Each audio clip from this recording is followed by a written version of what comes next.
So, good job. Everybody gets a inspiration. And yeah, after that, you guys went back to your lodgings for the night. You got a long rest. I already gave it to you. Um, the upcoming. Need to restart the program. Okay. The upcoming. What did I call it? The Arcadia Festival is coming up in about a week. And you all expressed interest in wanting to go there, including you guys have caught wind that an event that's going to be held there is a science fair. It's available to anybody who wants to enter. If you have a unique concept you want to demonstrate to the judges, be thinking about what you want to do, have a little setup ready to go and show off. But until that time comes, you guys pretty much have a week to go. So, what all would you like to do? Explore. There's still parts of the city you guys haven't explored yet, or if you want to go someplace specific, visit someone specific. Oh, yeah, we do have the city map, don't we? Oh yeah, let me share that. I just clicked on my character and it went to that, but Yep. No, my level 9 warlock would not like to participate in the science fair. Or sorry, my 9 int warlock is what I meant to say. You can show the effect of fire on an innocent person.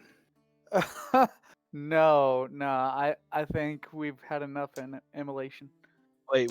What were the creatures that you killed with smoke? You could show the effects of smoke inhalation. I am not demonstrating the effects of You smoke could inhalation on random people. You can start the entire effects of OSHA in this entire continent.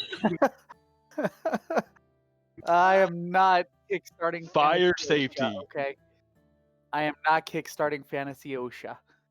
Why not? Only you can stop forest fires. And like that, Arcanon walks away. And Kyra's like, oh, what about Alchemist Fire? You can set up like a little dryad dummy that you can toss it on.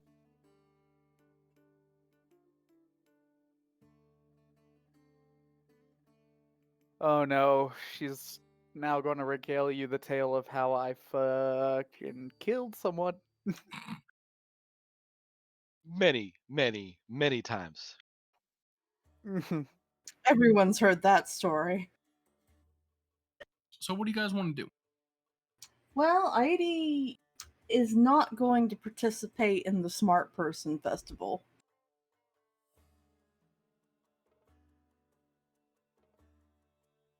Now, it's also it's not just for smart people. The event's advertised specifically. Get my thing here. So there's debates, which require some intelligence, but also a great deal of wisdom. Debates are over, Tabitha would know, they're over topics that can be interpreted in a variety of different ways. It's more about how you present your opinion on the topic at hand, is what they're looking at, not if you're actually right or wrong. There's the science fair, which, you know, if you have a cool concept and you explain it well, that's what they're looking for. There's a riddle competition. There is stage magic competition. So, you know, it doesn't gotta be anything grandiose or spectacular. If you want to pull a rabbit out of the hat, that's your kind of deal. There's, of course, mathletes. That unfortunately is primarily for smart people. There's a game of 20 squares. It's one of the most played games throughout Thylea. Anybody has heard of it. And then the coveted Who Wants to Be a Drachmanair, hosted by a mystery host, with a team of up to 3 who can enter. Yes. I'd Yes. be interested in that. Everybody's like, sign me up for Drachmanair. So yes, you do not be that you do not need to be smart to enter, but it will help. Thank God.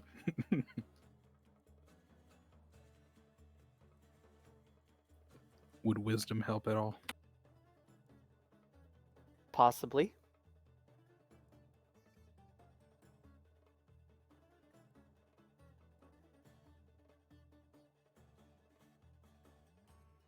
Uh, 20 squares, it's like, I believe checker, something like that. So It's my primarily- my science fair project is in the works.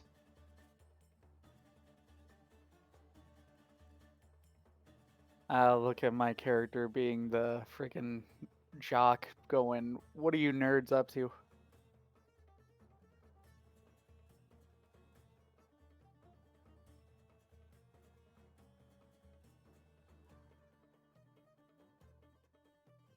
You can enter as many as you like. I'm assuming I'm going to be doing the mathematics one as well.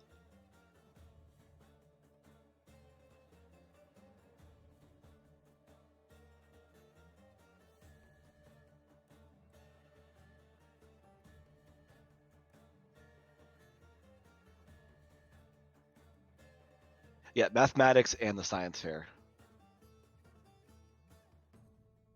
I have to work with Kevin on figuring out exactly how we're going to make my science fair work, though. Because, yes. Kyra will nudge Aidi.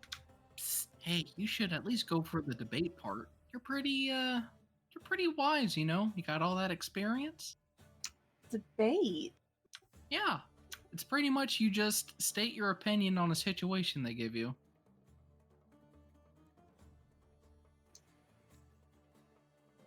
Let's get some fresh 500-year-old opinions on it. Like, what sort of thing would they want my opinion on? Kind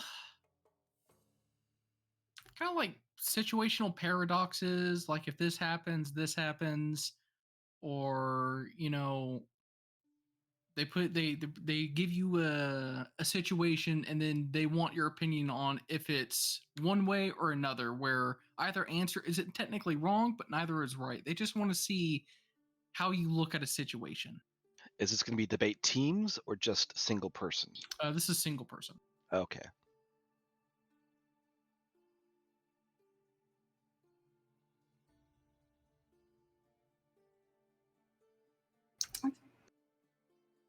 Don't know. Come on, it's not like you can go for anything else. Fine.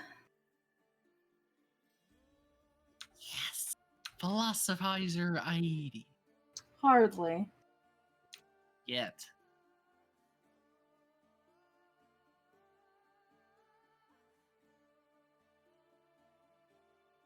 What was that? Yeah. I mean, one of the good ways to debate in my homeland's a nice fight.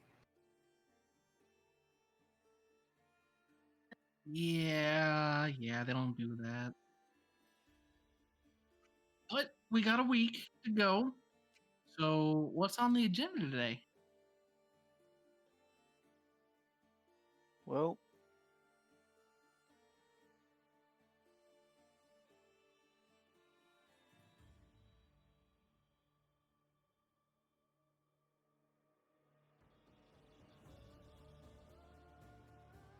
I mean, I feel like if we chat with the lady, we're definitely giving away our potentials, like any bit of surprise. That being said, I'm all for it, considering I'm not really into stopping the Minotaur trade.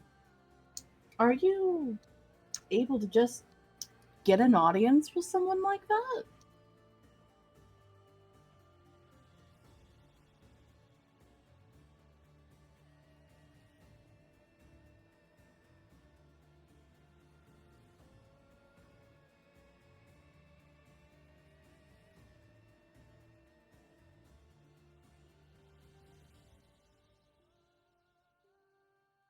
I mean, it's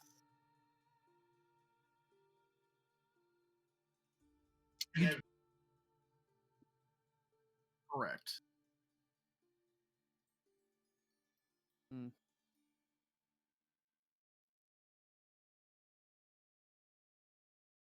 Well, it's Is it a good rep? You're not very good at that job.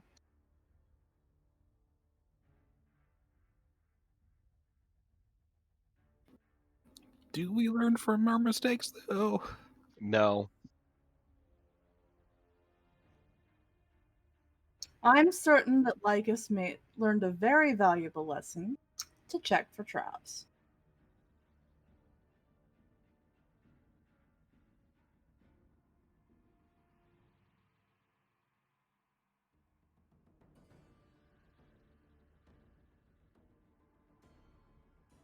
Well, what is her reputation for seeing her members?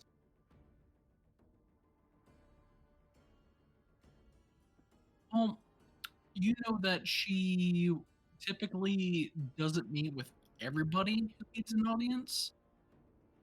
However, before you joined this group, you know, truth be told, you weren't that great or that notable. Yeah, but you have quite a bit of fame behind you at this point, so it could be your ticket in.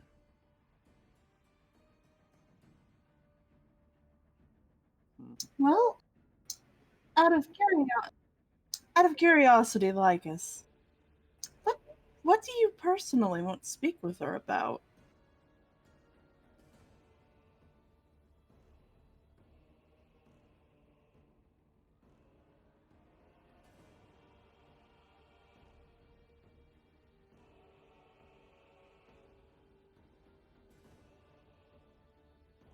I'm honestly curious on that.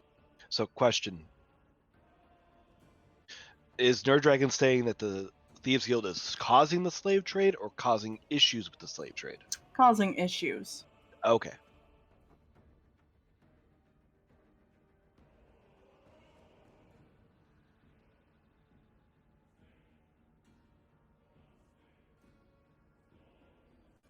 I mean, if she agrees to leave the city, that is a sizable amount of drachma involved.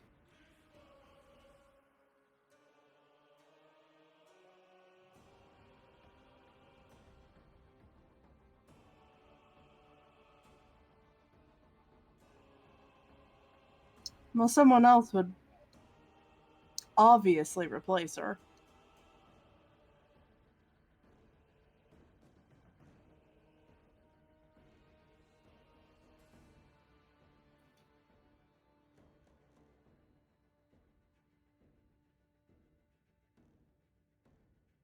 I'm not adverse to at least speaking with her. The better question is, if we try and get her to leave peacefully, how much is it going to cost us?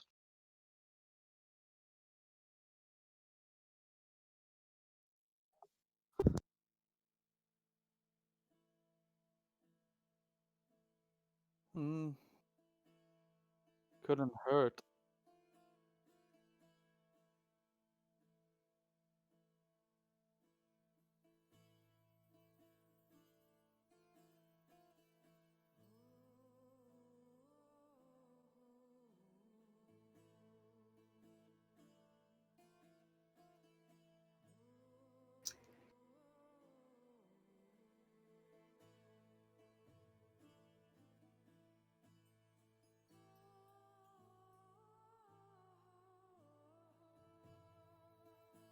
Just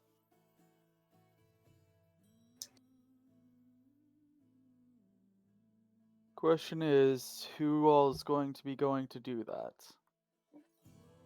Because I'm just saying, as a soldier of Mytros, probably not the best idea I be there.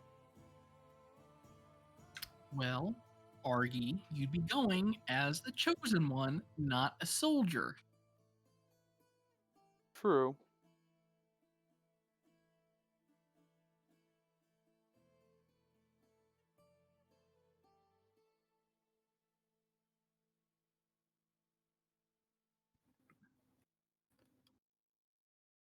I mean, it certainly wouldn't hurt. Well, you can certainly ask around.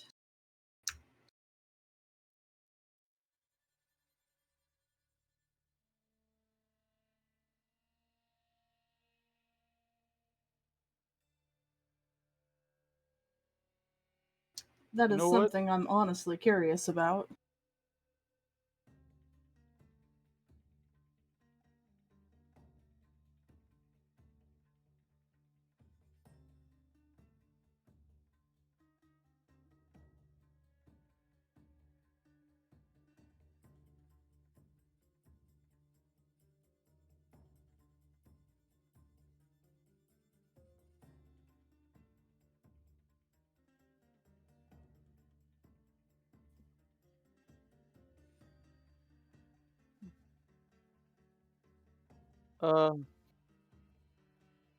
You know what? Time for stupid questions.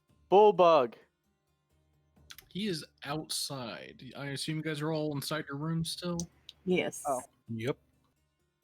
Okay, well, I'll go out and find Bullbug. Bullbug, Huh? have you ever heard of a lady called the Lady of Coins? Lady Coin? Cat. No. Have you heard of someone trying to set your kin free? Uh, Alright, I figured stupid questions, but it's too early to think about this. okay. You go back to doing what you were doing. He goes back to staring at ants walking across the cobblestone.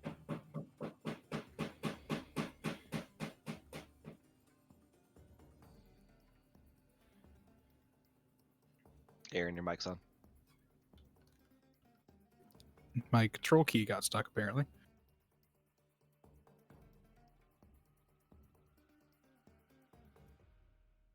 Well, Anyhow. we gonna ask around, or we just gonna go up and ask for an audience?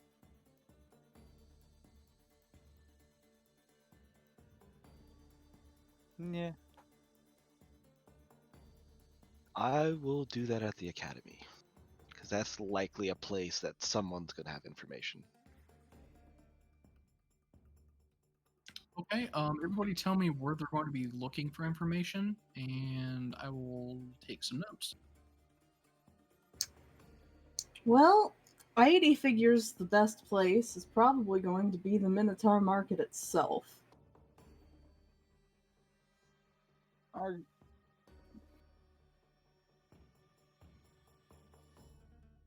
That's exactly what I was going to do. People in bars talk an awful lot. Argonon will also head to the market, and he will also, on the side, investigate the stuff I told you about earlier. Okay. And all. So, yeah. So we'll start with Tabby. Tabby, go and give me an investigation check.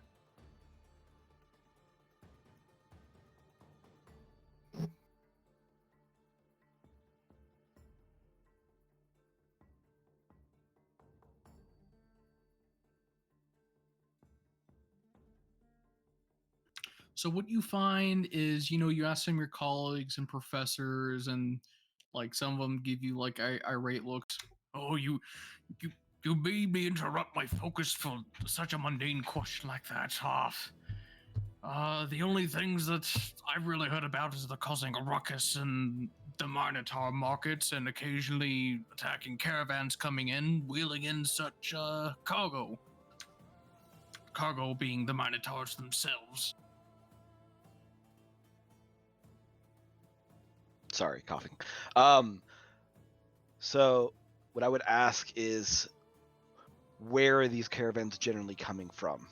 What paths do they take?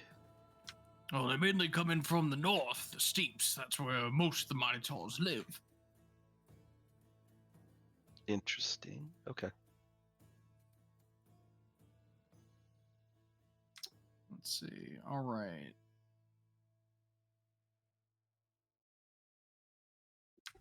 So, ID and Argonon, this marketplace is filled with bronze cages which surround a central raised platform.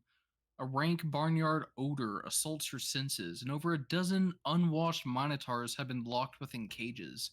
The minotaurs are physically fit but filthy. Many have fresh bruises and superficial cuts from battle.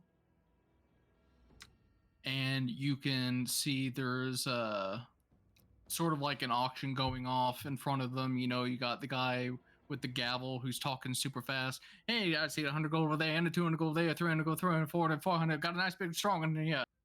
You feel, well, Argon probably doesn't feel morally uncomfortable. IED's definitely feeling uncomfortable just watching this happen. Oh. There's a nice size crowd of people here that are gathered that are, you know, like bidding on them. Other ones are giving them a wide berth. Plenty of guards around to make sure nothing goes wrong. Well, here's the stain of our city, or at least one of the big ones. Think where you think we want to start? Probably with a bath for all of them. I Oh, mean, you mean information gathering? yeah. Um, Hmm. I Gonna l- suppose the pen masters? Maybe. I'm gonna look and see if I can see anyone who looks associated with the actual selling, but not uh not actually like currently in the process of doing a transaction. Okay, give me a investigation check. Okay. Ba-ba. Am I assisting? Are you proficient? Nope. Nope. Just make my own investigation. Okay.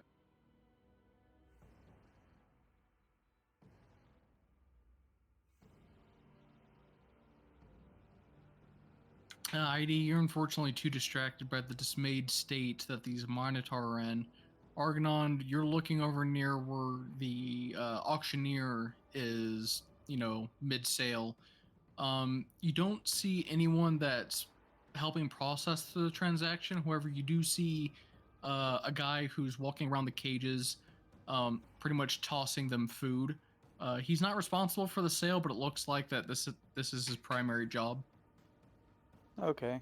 I'm gonna walk up to him. Hello, sir. Yes. What can I do for you? Yeah. We're looking for someone who's been causing a lot of issue for the markets lately. A lady of coin. Have you heard anything about any leads? Anything she might have been up to recently? Ah, he spits on the ground at that name. Look, I get what she's trying to do. You see these people here? Sorry. You see these things here? They are filthy. I understand. You get a little bit sad that they're dirty and whatnot. She sends in her goons from Stygian, bro, and tries to break them out at night. And you know what they do? You know what they do? They get a bunch of pillows and they stitch them together and they put two horns on them. And they have fooled me twice with stuffed minotaurs after they let them out. Ridiculous. Hmm. That does seem ridiculous. When was the last time they actually tried to do so? It happens at least once a week. Day is usually random though, so I'm always have to be on alert. Well, if you hear anything, just make sure to contact the gods. Oh yes, we have a lot of guards here to make sure that doesn't happen. And unfortunately, the ones that stationed here at night apparently aren't good enough. Hmm. All right. I'll return tidy. Well, she's been at least attacking once a week, but I don't know where to ask. In what manner does she attack? Well, apparently she's been running decoys in of the Minotaurs as she steals others out. Huh. Yep. Well, you figure if they're moving them, they have to put them somewhere. Yeah. Do you happen to know when the last attack was? He said about once a week. Didn't tell me when the last attack was, though that was the question I asked. Hmm.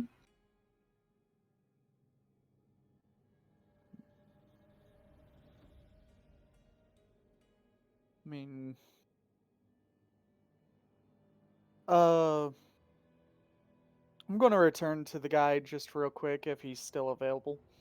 Yeah, he's still there. Okay. By the way, where are the Minotaurs usually kept at? Is there like a warehouse or Oh no, all the ones we get here, we keep in cages out here in the public square. in the public square? Okay. What you see is what we have. Okay. By the okay, just real quick out of game chat, how long has it been since the start of our campaign?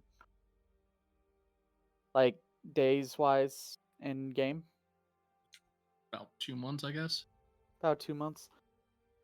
Uh, just real quick while I'm here, are there any Minotaurs from around about 2.5 months ago from that attack we had in the southern part of the city?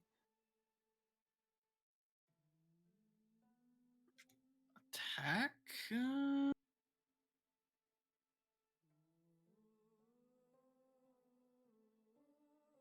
I'll describe the Minotaur I saw then. Oh, that one. You know, I wasn't there when it happened, but last I checked,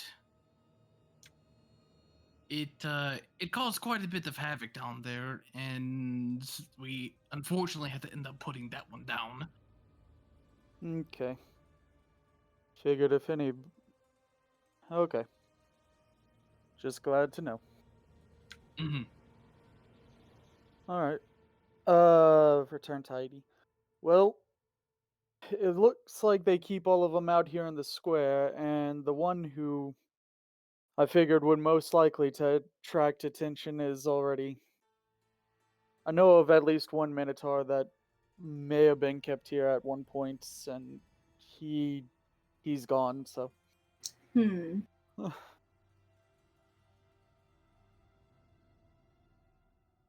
Okay, we will switch to Lycus and Co. at the Satyr Tail. That's an investigation check, right? Yes, are either of you proficient in that? Um, nope. All right, y'all can give me your own investigations in the tower. Probably won't be any good. Not bad. So, like, as you had a previous interaction with the bartender, and that an interesting conversation you had a few days ago, and Oh God, is the Ajax, angry priest here?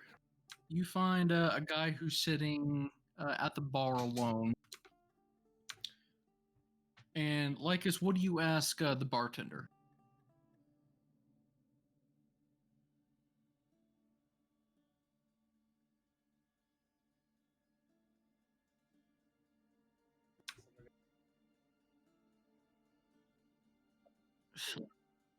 Slave trade and the Lady of Coins, eh?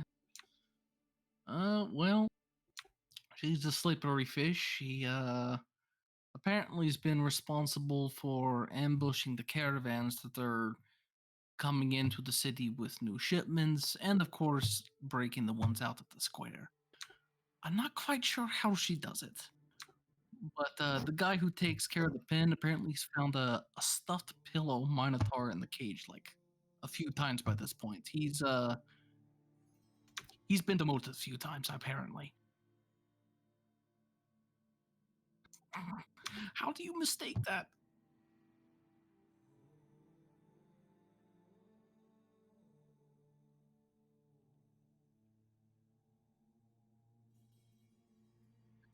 From what I hear, at least once a week, the workers up there always come down here for, well, to drown their sorrows, and, you hear mumblings like that. And Ajax, you, you go up to the guy at the bar and you pitch your question about the Lady of Coins. And this guy's clearly a few drinks in deep. Lady of Coins, you know, she messes with Minotaurs a lot. And, I've never seen her, but I'm not sure. I heard they all come from Stygian Row. Yeah, and, like, at least once a week, there's some carts with some big things with a tarp draped over them, and I'm not sure what they're doing, but they always go to the end of the lane around the corner, and I'm not sure if that's related, but that's the most suspicious things I know, especially when it comes to it's like every single night when there's an attack in the bazaar area there, seems that cart shows up every single night. I see. Now you said it's at the end of the lane. Do you mean like around here or like around the center square? Oh no, it's the end of that there Stygia Row. Yeah. Oh, I see. Bad place.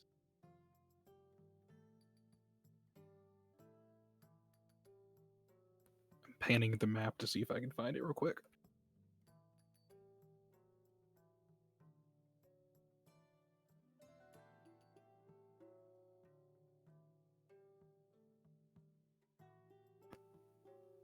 Is it labeled on the map?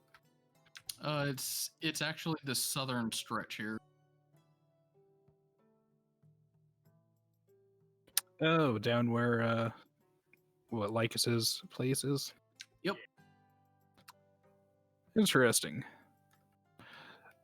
Well, thank you for that information, good sir. I'll buy you a drink for your troubles. Oh, Mytros guide your path, sir. And I buy him I don't know, some nice drink. I don't know what they got here. Maybe something like a gold's worth. A whole drachma? Or drachma, Oh, yeah. that'll help pay off my tab, and soon enough.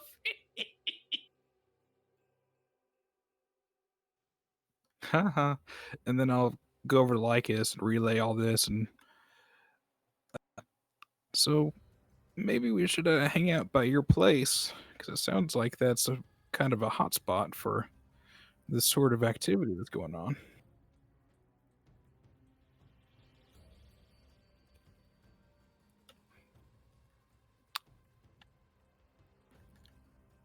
Should we tell the others what we found? Regroup?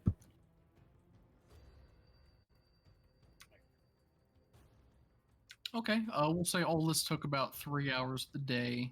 We'll put you guys back at your end room there.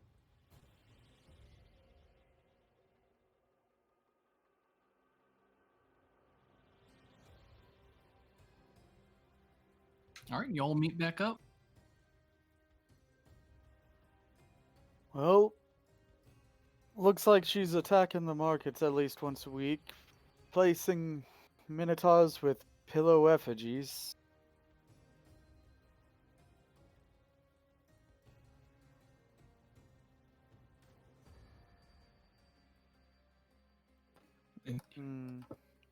Dude was drunk as a skunk, but he knew what he was talking about.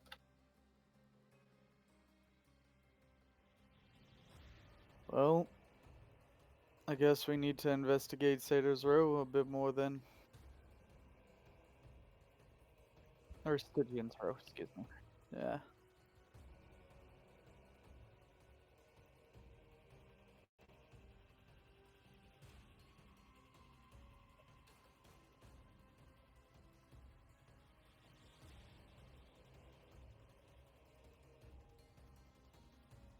Interesting. All right.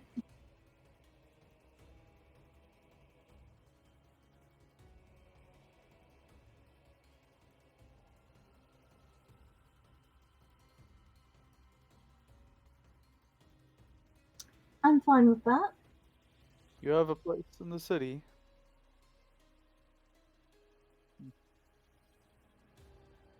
Will we all fit in there?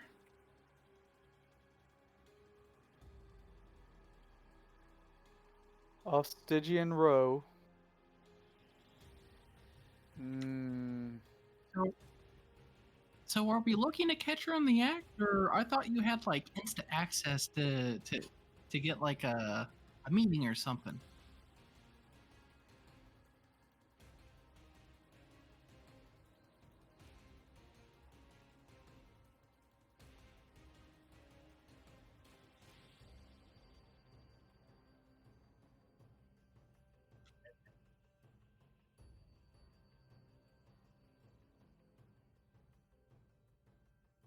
Okay, so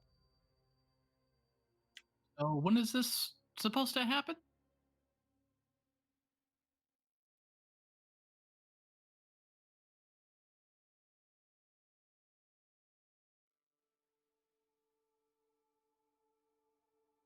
Hmm.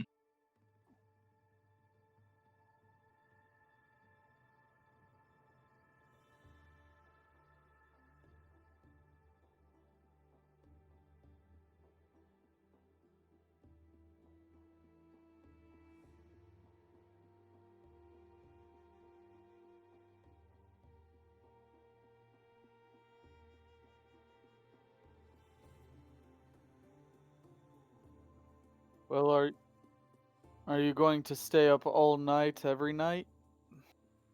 'Cause that's a bit rough on a person.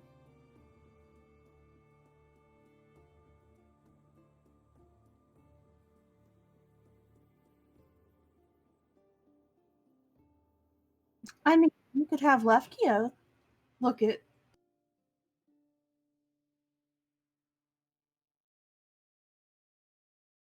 No, not at all. She is a construct.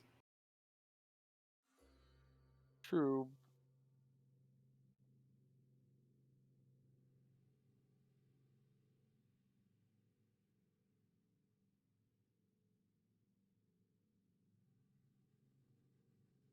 You don't stand out, do you, Lefkia? Mechanical scree.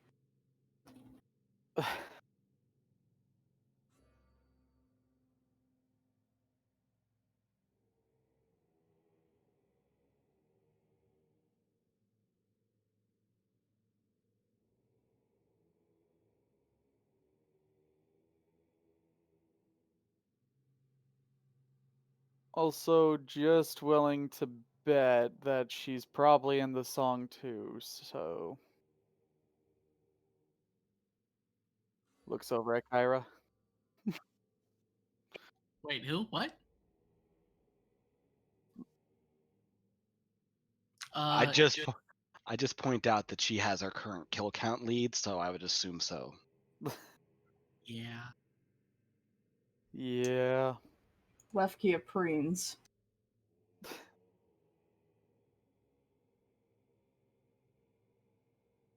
Well, guess we don't have much choice as to at least one of us hanging out at nights. So, question is, what are we going to be doing during the days? I have to get ready for a science fair. Oh yeah. Oh, and what are you bringing there? You'll see. It's going to have many uses. It can. Not intentionally. One of the many uses. Actually, no, it could be used for that as well. Is it just It's a- Diet Coke and Mentos? No, not yet. Again, that's something that could potentially come from this, but no. Oh no, it has to go a long way to beat a towel. Never know when you might need a towel. It's something a towel could be used to help with. I don't even want to know. No spoilers.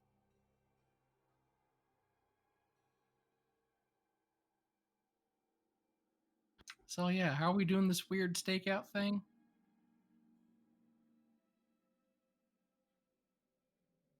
What are we trying to hide again? You said about playing our hand.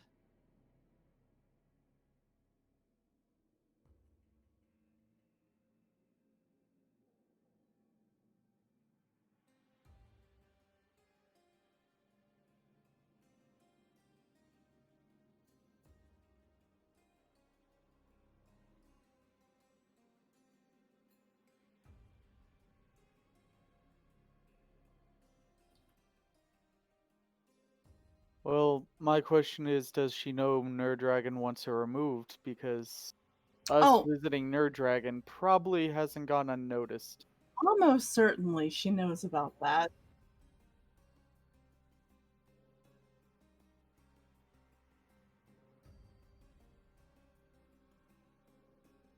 In fact, she's So- probably expecting Lycus to ask for an audience. She could have even been watching as we were asking around. Guarantee it. She probably has all the city urchins following her.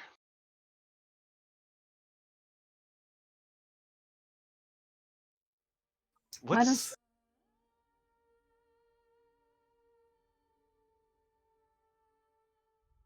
Hmm.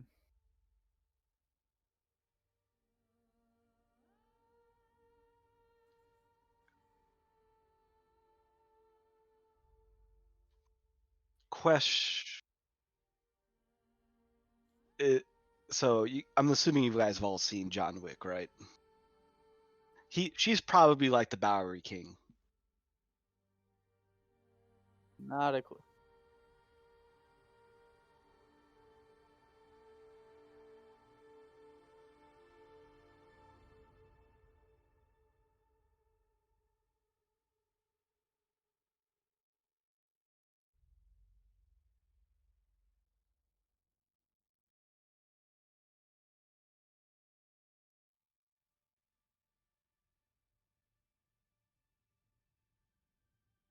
I'd be surprised if that was the case. There has to be a reason they assigned the most incompetent guard there. Maybe they just thought it'd be really funny.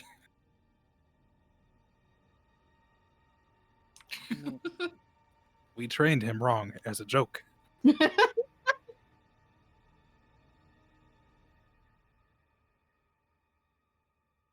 It's also very possible someone in a higher place wants it stopped.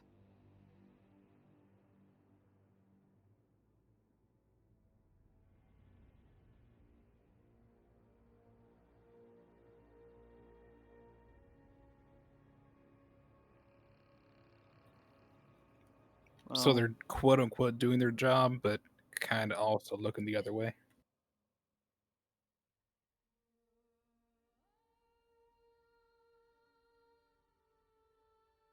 Why? well, She probably paid off more than half the guards in the entire city. or also possibility she may be in charge of some of them. Nerd Dragon's not the only rich blowhard in the city.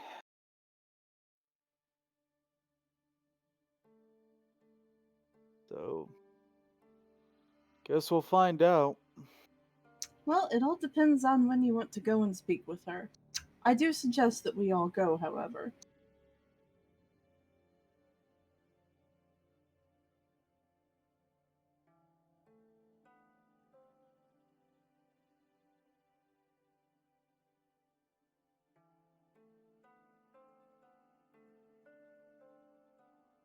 Well, the festival's not for a week. We might as well do this now.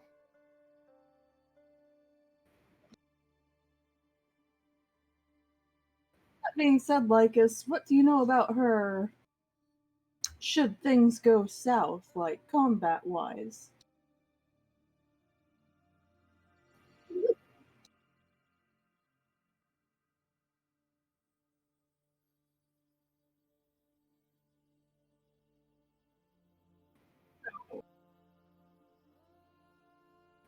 Does she do magic?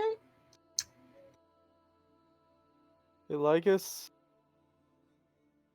I know they're not the most comfortable things, but you might want to put the glasses back on. The intelligence does not bolster the wisdom.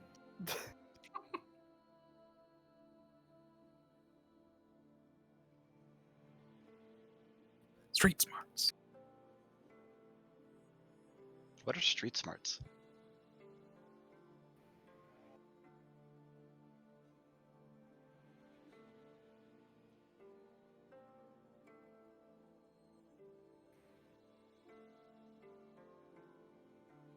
It's ordering off of the secret menu at a tavern.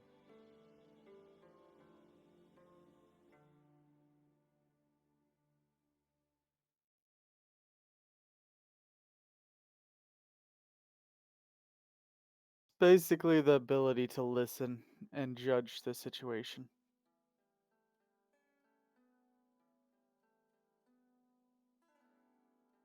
All I've heard is you describe things you've never shown.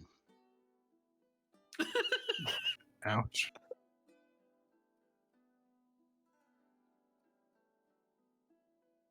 Well, let's get Lycus over to the temple for the burn treatment. Wait, Argon didn't burn him. Uh,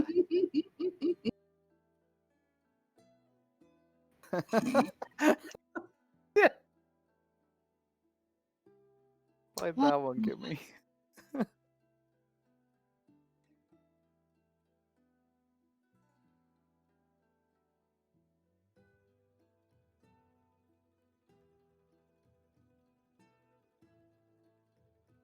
Is it actually? Hmm.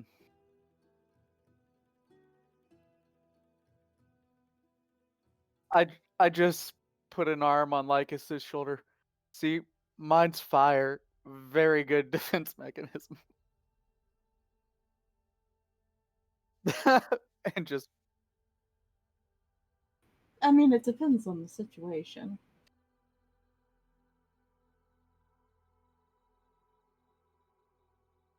I mean, fire generally causes the fuse.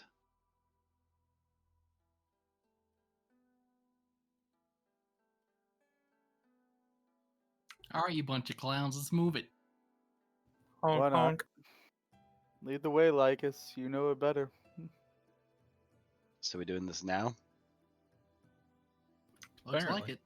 No Sounds time good. like the present. I mean, we did say sooner, the more or the less it interferes with our other activities. So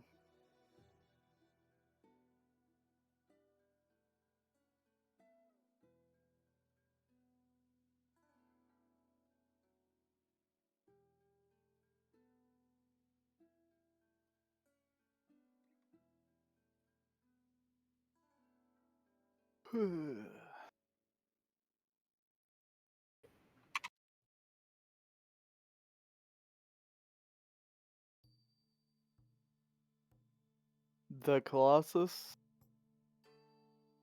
It's actually inside the Colossus. I You see some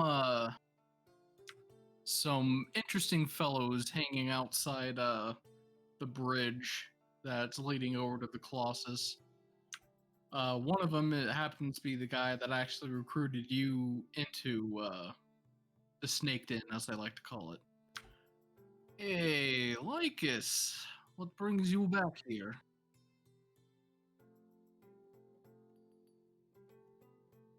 Oh yeah, what's your business today?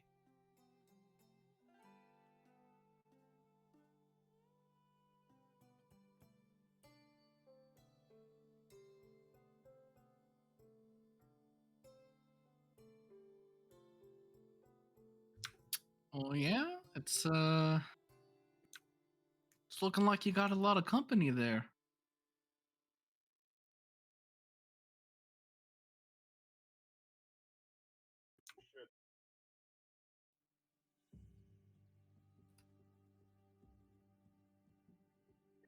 Mm, 1 second, friend. He reaches into his pocket and he pulls out this little stone and he holds it up to his ear and he starts muttering to himself. His eyes glance to each one of you.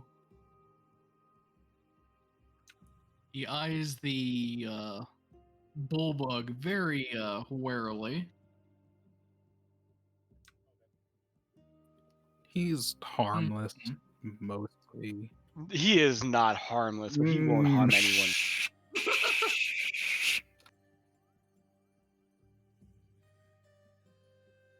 He I don't want to puts kick the my ass. stone in his pocket. What was the check for? I didn't know what this stone was. Oh, ask for you roll, please.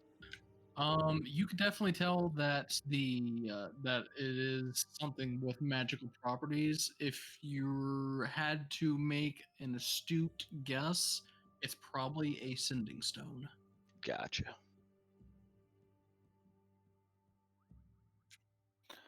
All right. Argonon looks at Tabby. Magic rock? Very magic rock. She'll see you, but Colossus Pythor is a very aged relic, so we're going to need to ask you to leave all destructive large forces behind out here. That means I have to stay outside. Do we have destructive large forces? I think he's talking about Bullbug. He just slowly raises his pinky.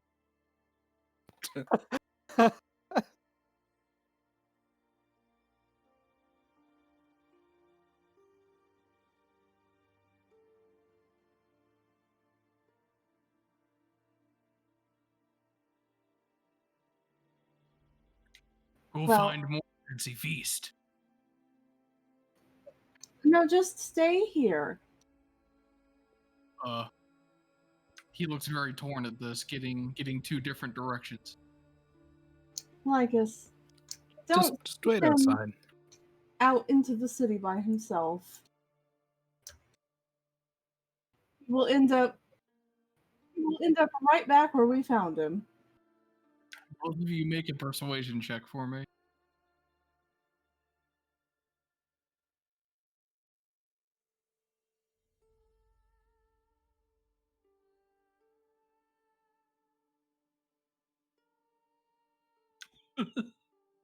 Okay.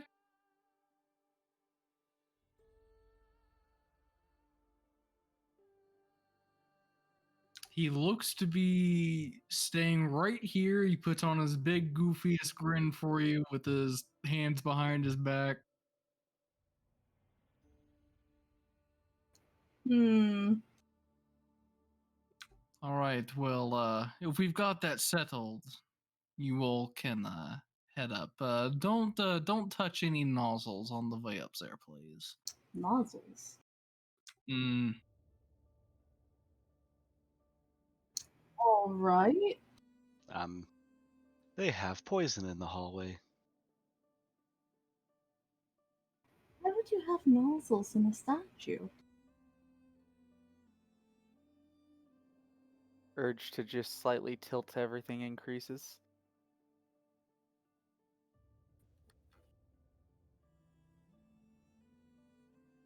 As soon as you guys get to the door,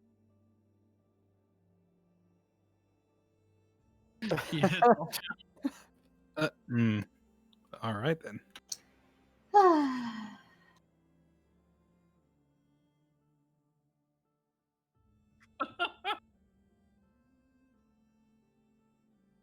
Yeah, I really do need to get proficiency in persuasion.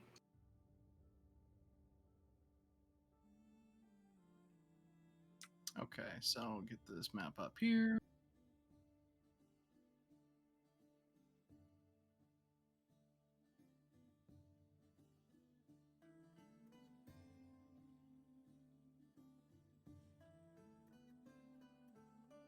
I mean, you've got a proficient rogue and a proficient warlock. It's kind of hard to beat that in a party. But I always get advantage when I'm speaking. I mean, yeah, true.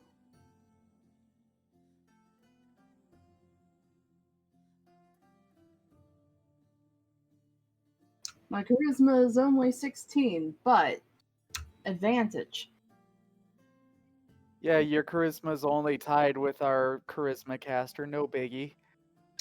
Why am I tied with our charisma caster? Because I didn't roll particularly high.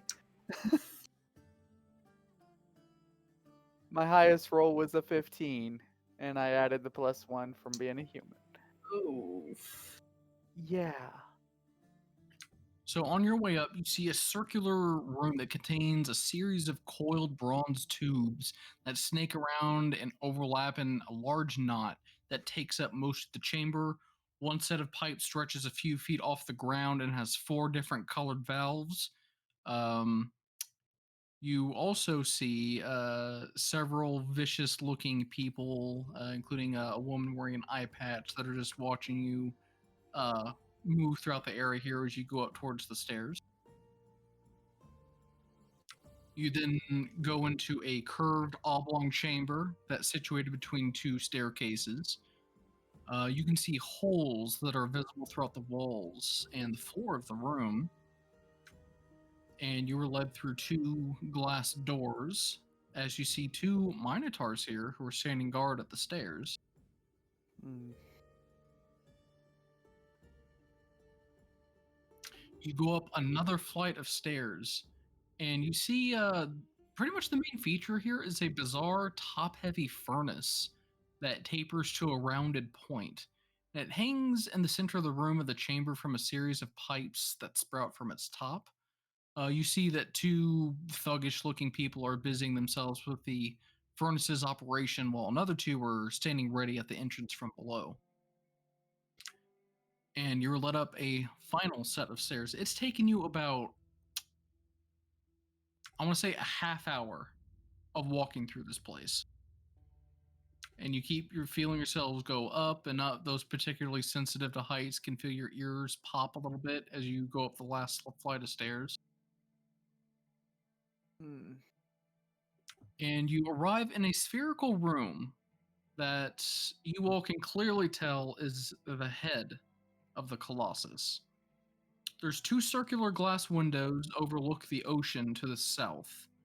And you see heavy silk curtains line the rest of the chamber. You see a beautiful hooded woman that is wearing some very nice yet provocative clothing. And she's lying in a hammock next to 3 lifelike statues of a dwarf, an elf, and a gnome. And you see a strange white orb swinging gently on a bronze chain at the center of the room.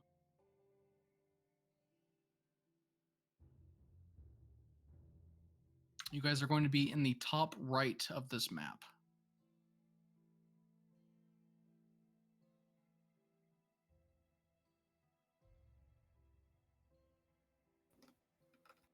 It's quite a setup they got going on here.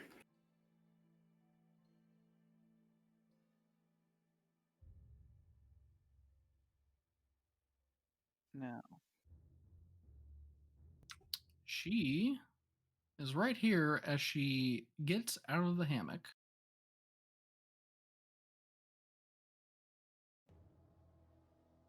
She's read to us.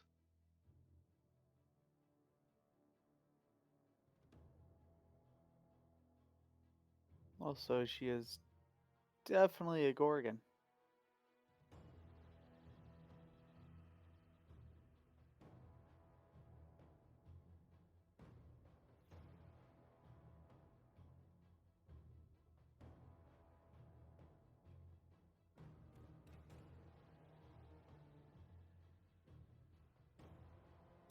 There is the very nice art I managed to scrounge up for this.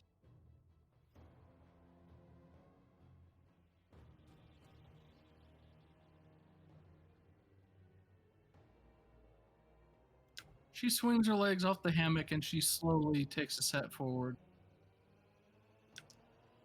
Ah, Lycus. What could ever bring you to my abode here?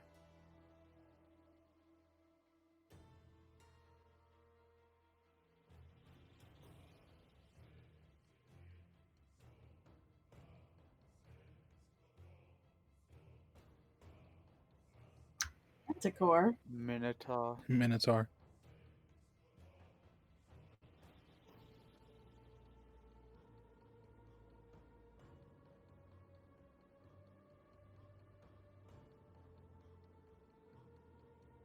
Ahem. If you're going to flatter, she holds out her hand to you, where a very nice ring is on her finger. Kiss the ring, bitch. That's definitely the vibe you get.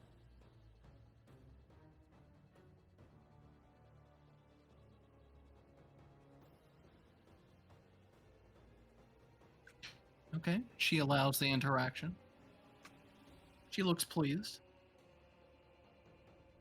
Yes, you clearly did your homework.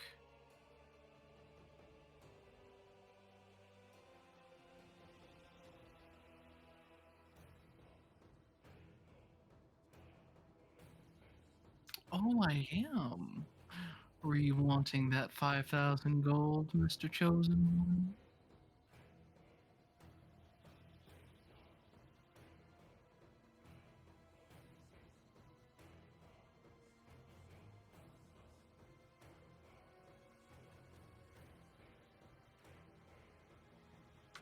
I have? Or my bounty?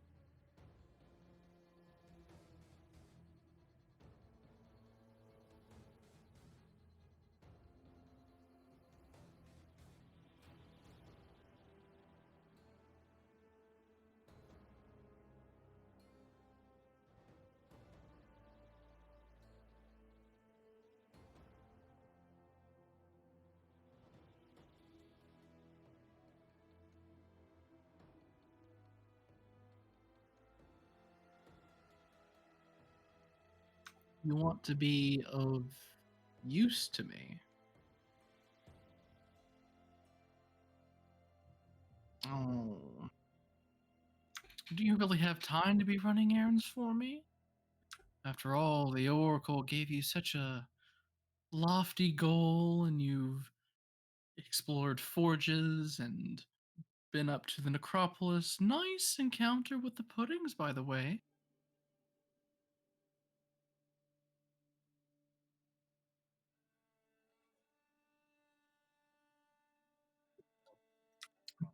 You can see like the snakes in her hair look like they got these little smirks on them, and they're like laughing.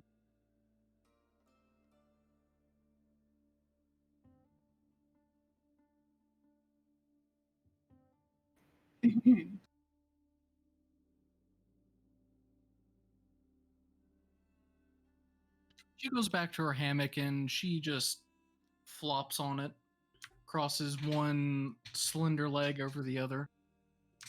Lycus.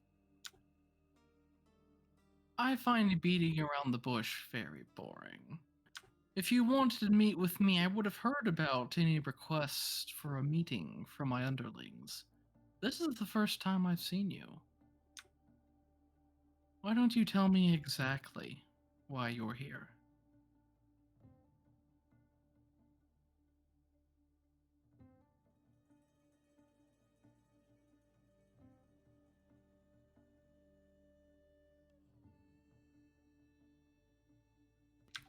The Lotus Witch. Oh wait, she actually has a modifier.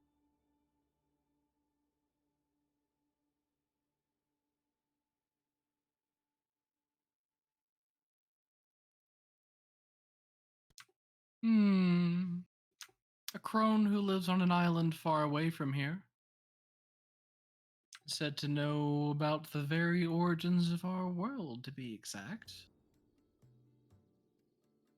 I'm surprised you came to me and not a library for this.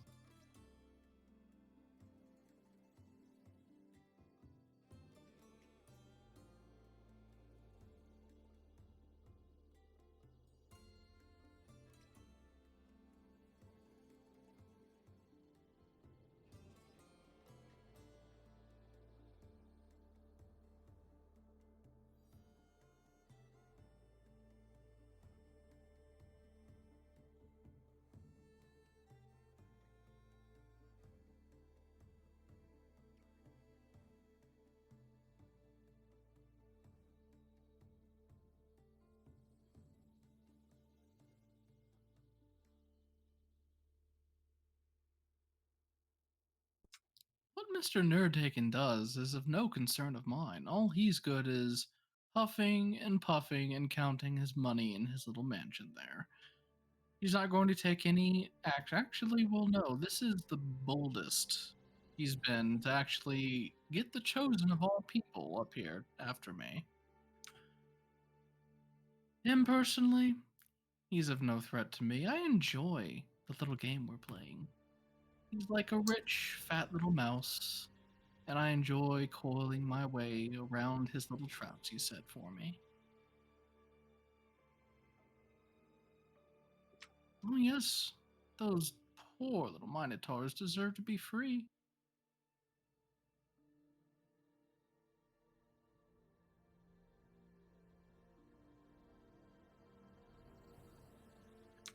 Lycus, what was your first interaction with society when you entered a bar for the first time? Were you met with whispers, judgmental looks?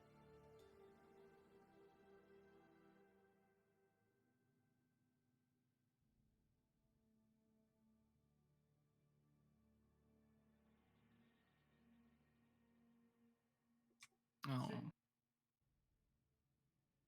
Oh, you can blame it on whoever you like. The most you've got going for you is horns, hooves, and a raging libido. That's about all you're kind of known for. You look at myself and a Minotaur, well, she brings up a hand, just gently strokes under the chin of one of her hair snakes. We're feared. We're definitely feared, especially given what we can do. Minotaurs, well, let's be honest, they're not the brightest candles in the shed, but their strength more than makes up for it. We're definitely persecuted in this society, and, well, I don't like having a slave trade, especially to people that are already having a hard enough time in society. So, of course, good old king and queen of the city won't do anything about it. So I simply take matters into my own hands.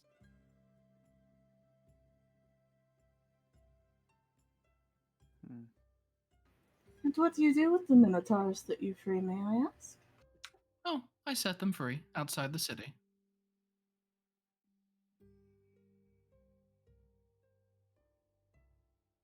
Oh, yes. A good deal of my Minotaurs here are ones that I've saved, and I treat them like family.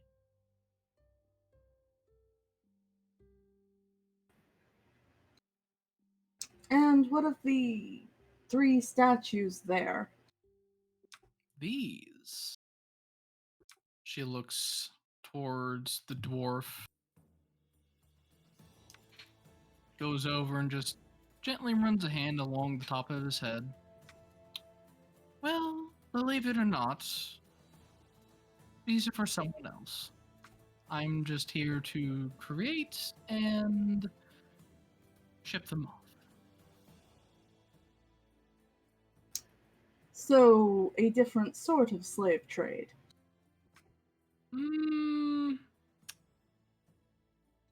Not exactly. You can't really make a slave out of a statue, can you?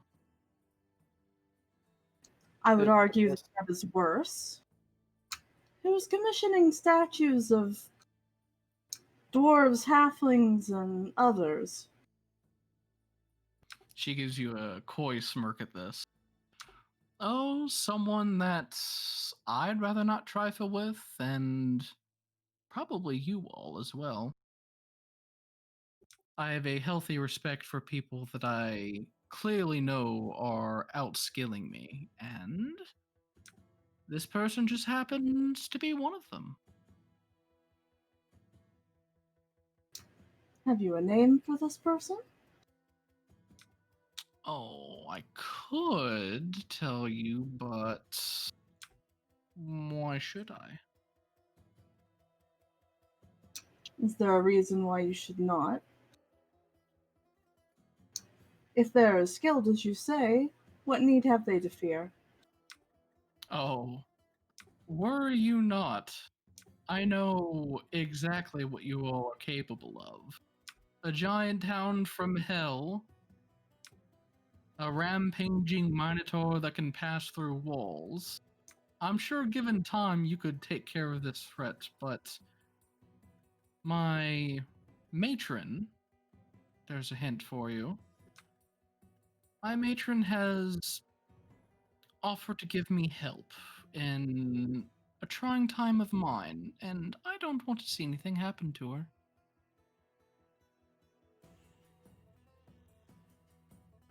Yet your matron has need of people. Yes, she's a collector of sorts, you could say. It isn't Lutheria, is it? Oh heavens, no.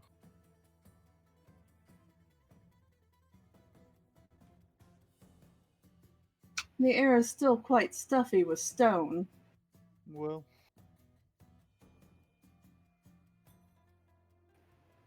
Did these people do anything to deserve this treatment? Or are they as innocent as the Minotaurs? Well, my matron has certain tastes, and they matched her taste, so she trusts my judgment in these things. didn't quite answer the question. Can I tell what these statues look like they have in common? Sure, give me a history or investigation check.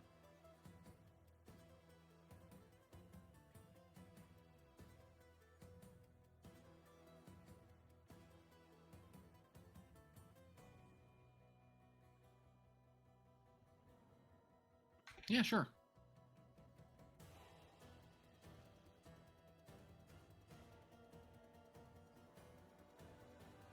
You were able to determine that they look like they share the same type of vocation, not the exact same one, but one definitely looks to be a bard. You have, let me be more specific. The dwarf looks like a bard. You see an elven woman who is holding a book in her hands, and the gnome is holding what looks like a wand, but you know it to be a conductor's baton for conducting music.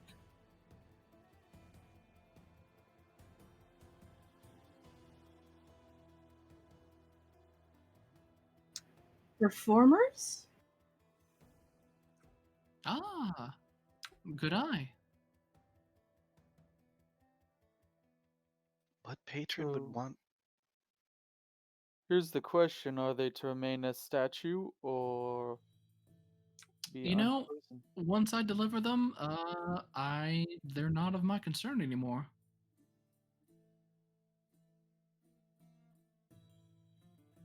If you had to take an educated guess, Matron.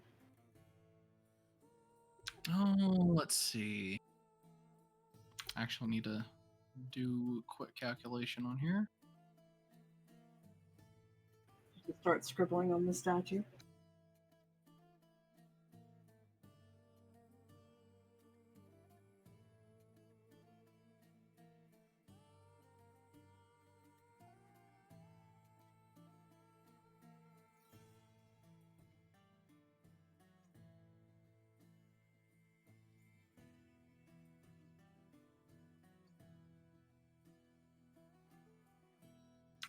That would be.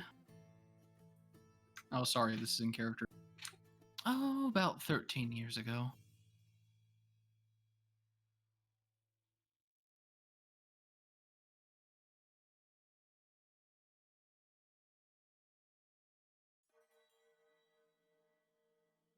My question was, what would you take an educated guess at what she does with it?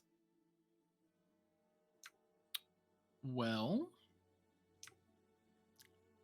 probably keeps them or actually has them work. One or the other.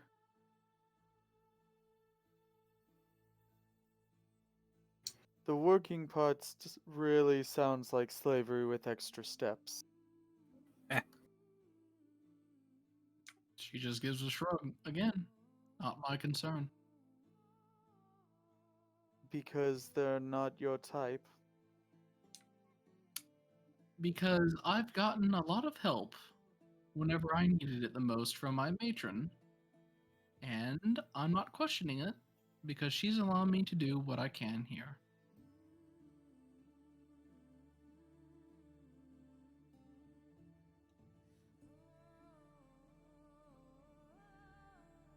Now I can tell all of you are getting a bit rustled at this little twist that I'm doing.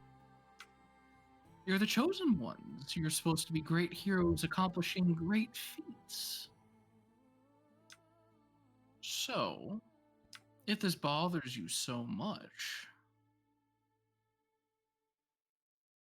then how about I propose something that you can and do for me, Lycus?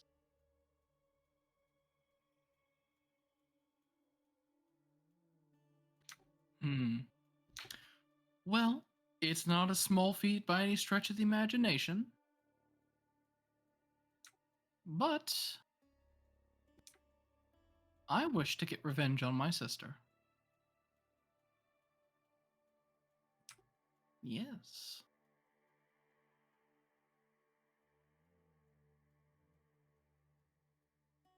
What does this have to do with our coming here? She sits. Well, no, she doesn't sit. She leans against the wall here. So that spot of trouble that I was in 13 years ago. My sisters and I have two of them. We were dedicated to Letheria. And we stumbled across this island known as Themis. Heard of it? I'm sure you have. Well, we had a little scheme. We were going to overthrow the queen and rule simultaneously. The deed was done. We disposed of the queen there. And my sister decided, you know what? I could do this alone. And she betrayed me. And cast me out. So I was adrift in my own little boat for quite some time. No place else to go, as she had quite the army behind her at this point. And that's when my matron found me. I told her of my plight. We made an agreement. And I came into power 13 years ago, as she supplies my needs here. Now, I won't have need of my patron if I'm able to go back and reclaim what is mine. That being vengeance.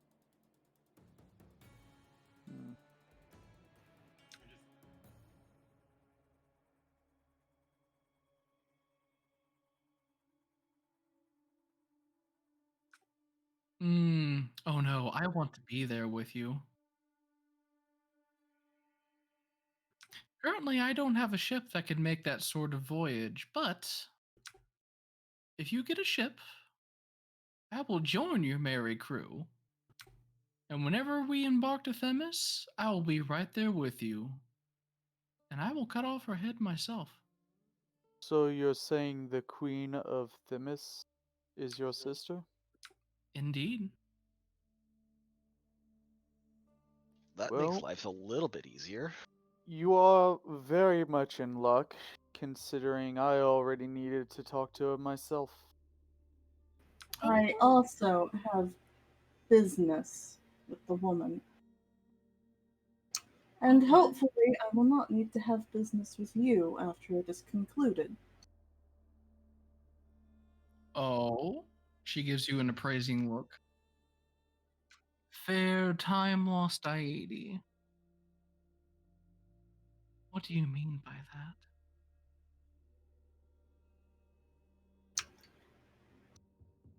The issues you have stirred in the lands of my sisters. The cult of Lutheria. In my islands. Oh? You know, I heard whispers of a cult. I wasn't going the whole cult route, but it sounds like that's what she did.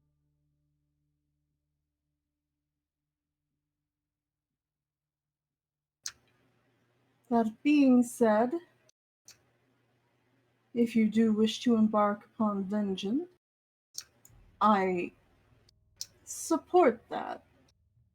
I cannot support you shipping those 3 off, however. Hmm. Hmm. May I propose we take you on the ship when we have it, when we are ready to go. You undo that petrification as a sign of your goodwill, and you leave them be. Is this not an agreeable exchange? Oh, you'll be so upset. Hmm.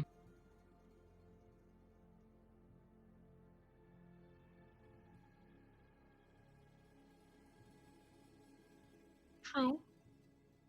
I'm going to adjust that. The scheduled ship for them to be shipped off will be here in a few days' time. I'll keep them here, still petrified, so I don't need to worry about feeding them. I need to know that you're serious about going to Themis. I want to see the boat you're going to be bringing. Bring me the boat, and I will release him from the stone. I will swear an oath of servitude to you all. And, as a bonus, right now, I'll reveal my matron to you. Does anyone object? Not really. Just beforehand, I do have one question. Go on. What would she want with the King of Mytros' helm? Any what? ideas as to that? She looks a bit quizzical at this. She being Your sister.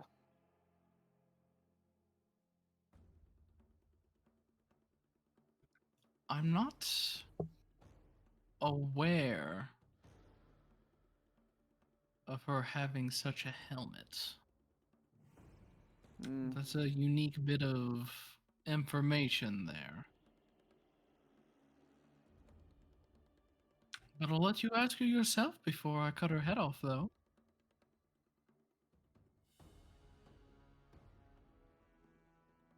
fair. I mean, Okay. if we're talking about Arcanon, he's probably going to burn her. I don't need to. Oh, You and have there's a good weapon over there as well that I heard about was lost left over from when the previous queen was in power. There's a mythical sword said to be created by the Titans. It's called Titan's Bane. Mm. Add that to your incentive list. I summon my great axe. I've got my Titan's Bane here. But thank you.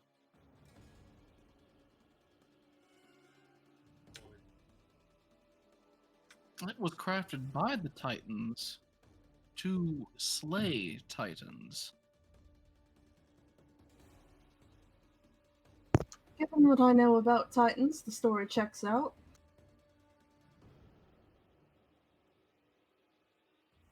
Well,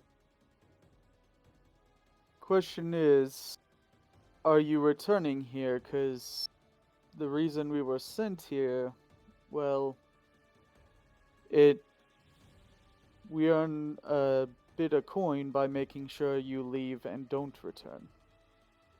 She just grins at this. Well, it all depends on what happens at Themis now, doesn't it? Hmm.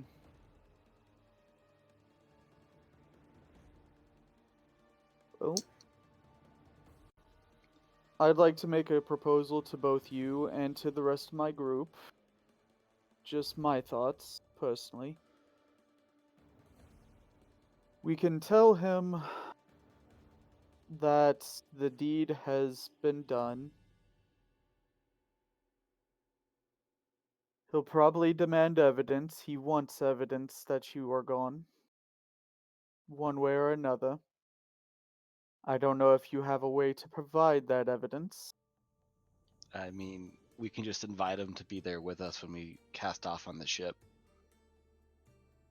True, but that sounds like bloodshed. Does it? No, there shouldn't be.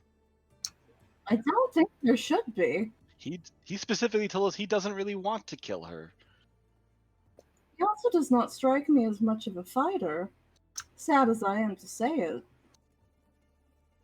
Hmm.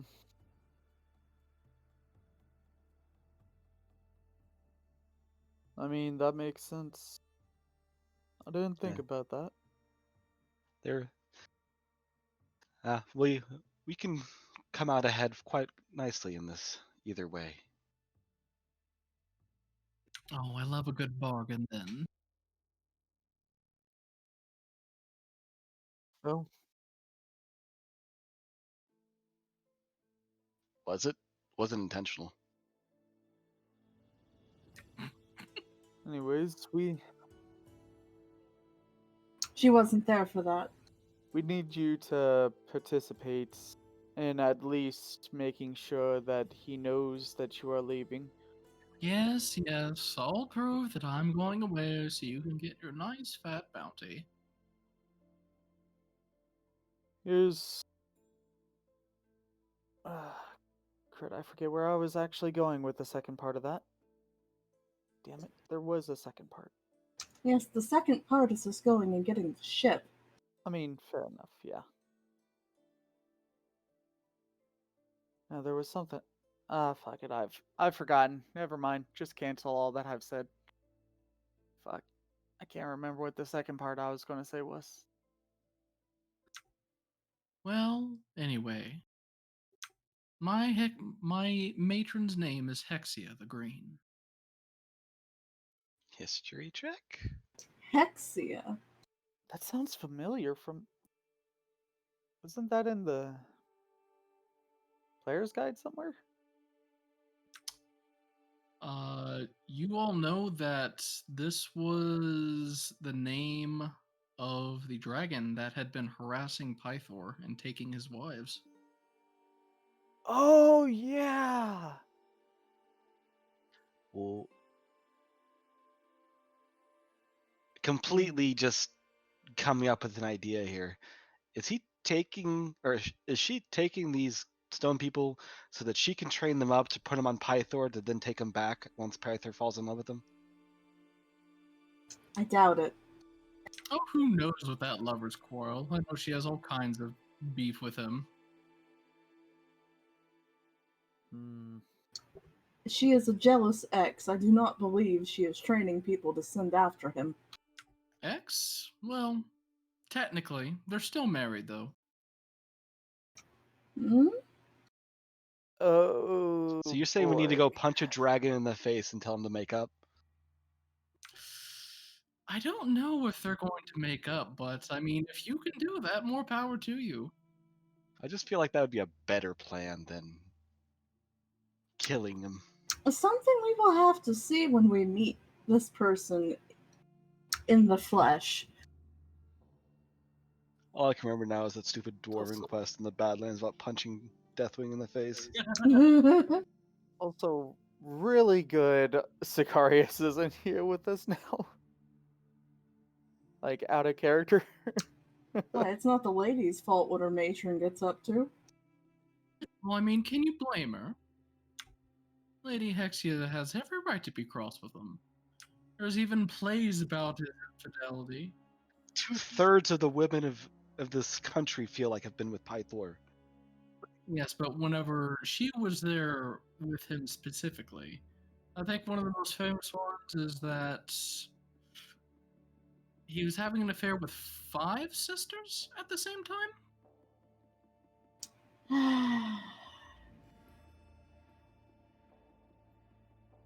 Every Oh. time I'm a little bit proud of him, I learn more that makes me very upset. Welcome to religion. There's no reason to ever feel pride for him outside of martial combat. He did very well in the performance we did on the mountain. I mean, that's kind of martial combat if you think about it. Are you kidding? He just stood there like. Sorry, my bad. Yes, you did very well, Kyra. We are still appreciative. I was awesome, yes. Better than everyone there except Dad. Just saying, standing But- right next to him, he didn't. Never mind. But Vulcan was actually the worst performing one there. Everyone Wasn't better gonna than say Dad. it.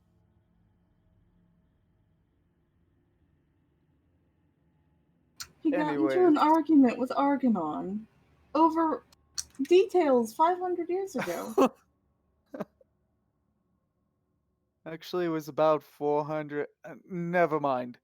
Back to the conversation that we should be having. Mm-hmm. Vex?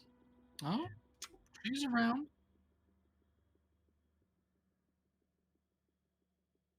Oh, she's moved over to the fish market area, silly. Have you checked there?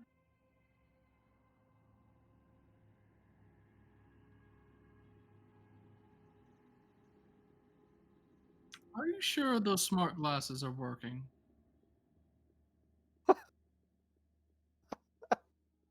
Random question. What's your name so we can stop calling you Lady of Coin unless you request that? The name's Moxina. Moxana? Okay.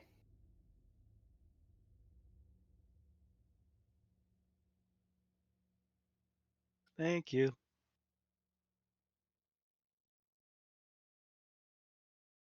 Well, Think that's everything.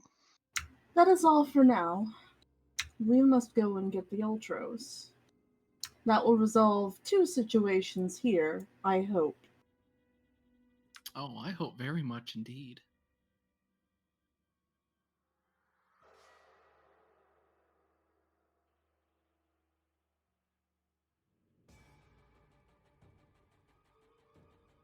Moxina. You can drop the title whenever I swear my oath to you. If. Hmm. Well, have fun at that Arcadia Festival.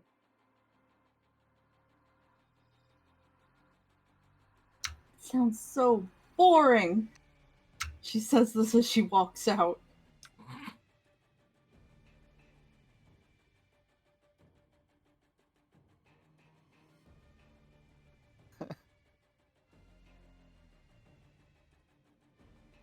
For the first time since Argonon has met Lycus, he laughed at what Argonon or at what Lycus said.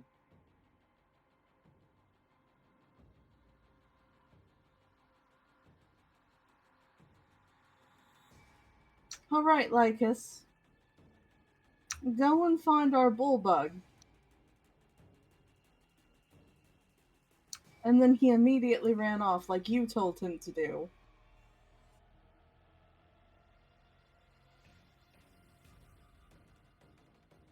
We did.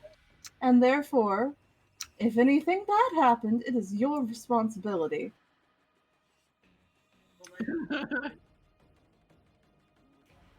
Lycus, give me a investigation check. I mean, Argonon's going to try heading for Nerdagon Estate. He did say Fancy Feast. He did say Fancy Feast. It just... Did he get it? Did he make it that far without being accosted?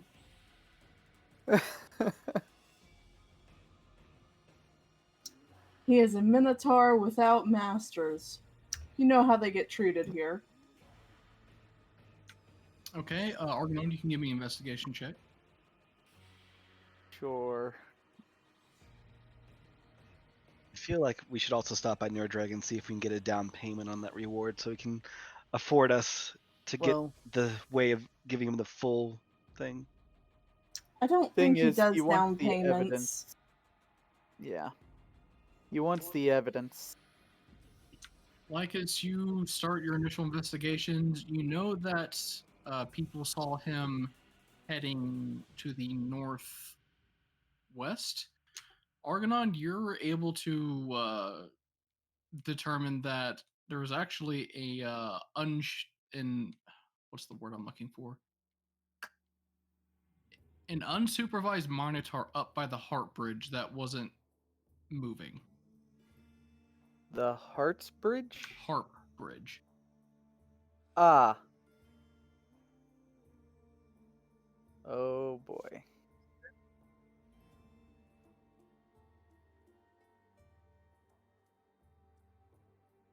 Well, that's up here. So.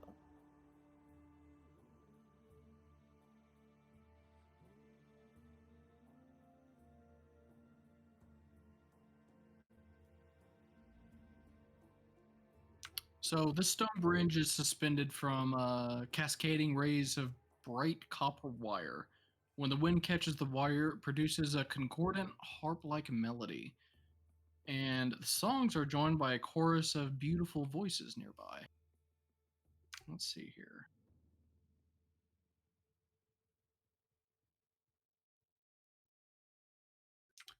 So you all find a bullbug sitting off to the side on the bridge where you see a flock of over 20 sirens there that are singing together. And today, their melody is in unison, very sad and down low. You also notice that people are giving them an incredibly wide berth. Except for Bullbug? Yes. The people who are giving them a wide berth and skittering by are actually covering their ears.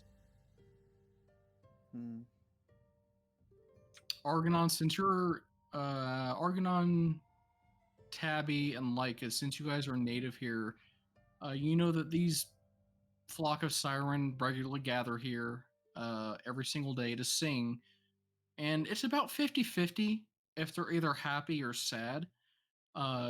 It's a huge superstition that everybody believes that on the days that they're happy, commerce in the city flourishes. But whenever they're sad, people are a lot more superstitious about things going on, and commerce is not particularly good. So they're like a weather forecast for merchants.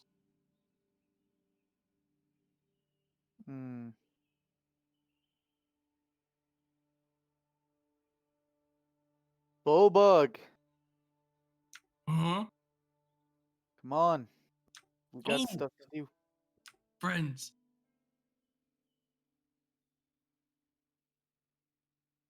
This time. So, Bullbug, what have you done? Couldn't find Fancy Feast, but heard pretty song coming, so I follow and I listen.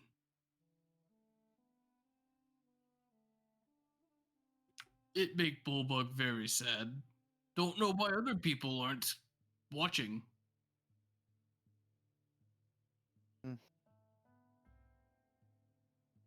Oh, do they always perform here?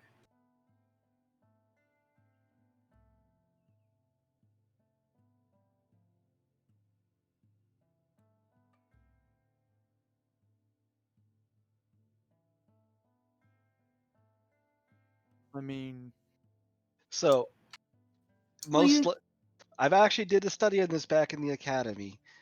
It's mostly the superstition causing the flux in the market. There's nothing from them being happy or sad that's causing it. It's that people believe that there's something happening that causes it, aka the standard stock market. People so are it's idiots and cause problems themselves. so it's self-fulfilling prophecy. Yes. Also, you're much less likely to want to stand around and purchase things when you're so sad.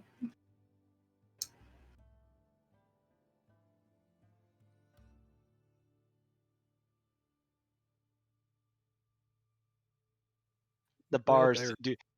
do well, but the rest of the market suffers. Hmm. I haven't stood and listened to their song in a while. I occasionally would in the mornings on my way to work.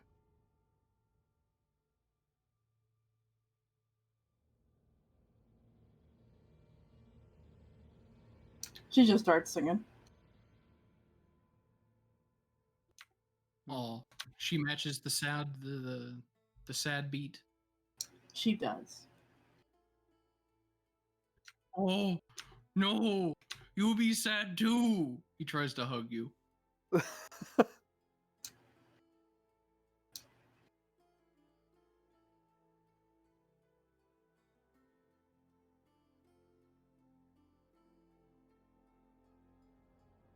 They'll notice you like trying to join in. How are you? Okay, your pan flute. Yeah. You know how whenever you're feeling bad and the one way you want to cheer up is to listen to even sadder music. That's what you're like, just adding fuel to the fire at this point. And the people who are going to cross immediately just like walk the other way. Why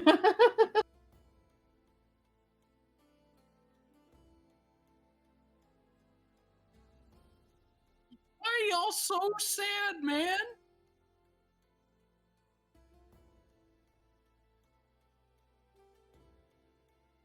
I mean, do you really want me to tell you my life story?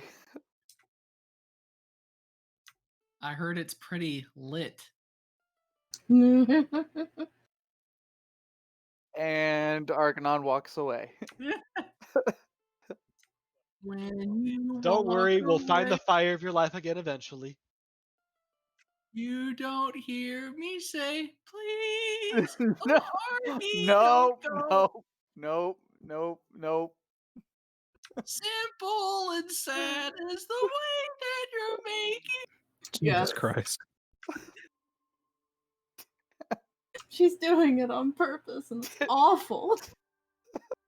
She'll try to drag him back, just singing the whole fucking Kingdom Hearts theme. Argonon will let her drag him back, but I mean, only on the stipulation that you stop that. Come on, your axe is emo. You gotta be emo too.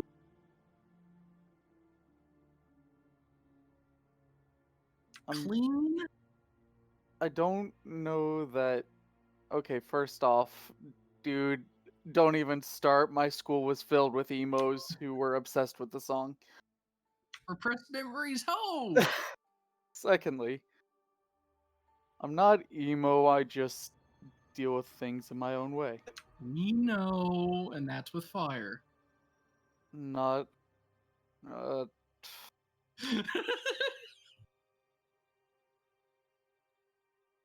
Occasionally. Occasionally. Argonon the arsonist. No, The occasional arsonist. All things in moderation, including Well- arson. Well, to be fair, it used to be, sit-ups and push-ups and all, but haven't exactly been around very good facilities for that. Let's put it that way. Heidi's tune hasn't very much changed. It's a good beat. It's a sad beat. And eventually the flock disperses for the day after giving their thanks to you all for joining in.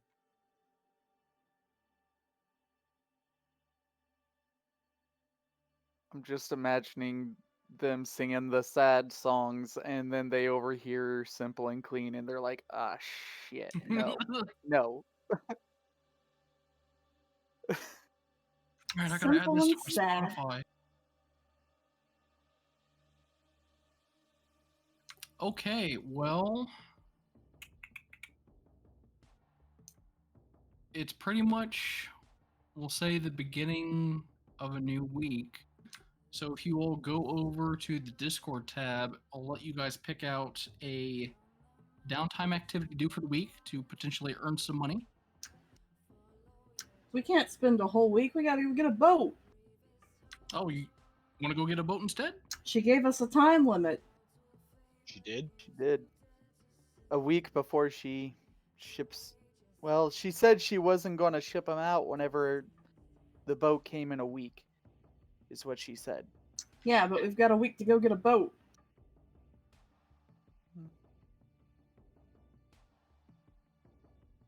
I mean, Hopefully less than a week. I wasn't going to push you guys, but I was wanting to get to that anyways.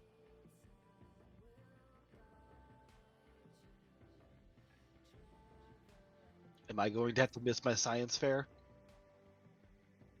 If Let's we're see doing here. that, very possibly. Check mark for boat, X for stay for the fair, and do downtime. How do you do an X? Click it twice. Okay. So boat is check. Yep. The Czechs have it. Aw. The Czech Republic. Okay. I'm very tempted to click X just for that fun. Okay, well.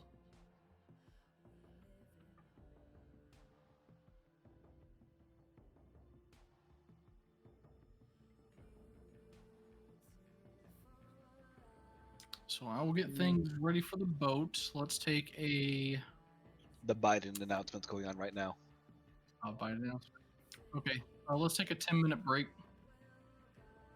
I'll put Sure. another vote. You check mark whenever you're back. Don't get me wrong, I would have loved to have hung out for the festivities. But we had a time limit. Yeah.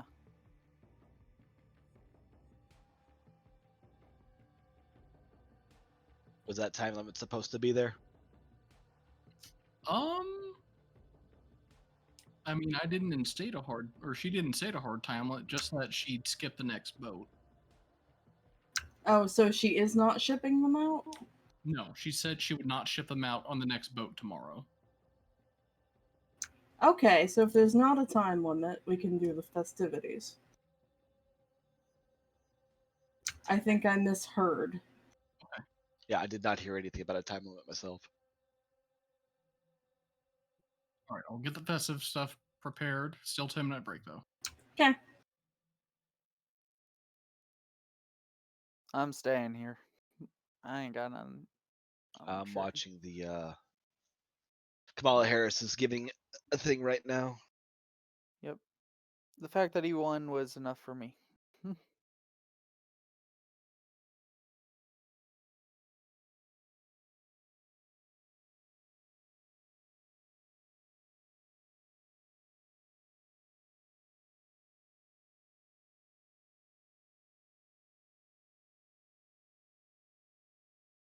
Huh.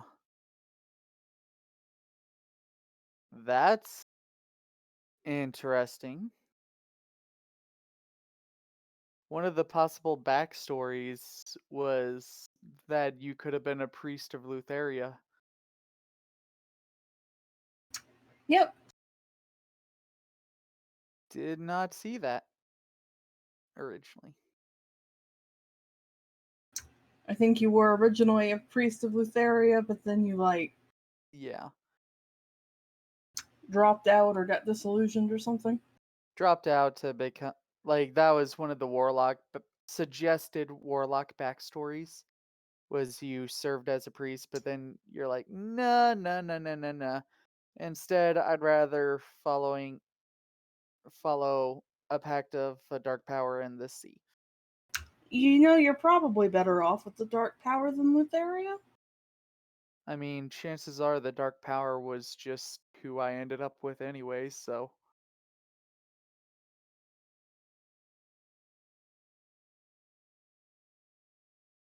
I mean, I did find the god I am currently serving in the sea, so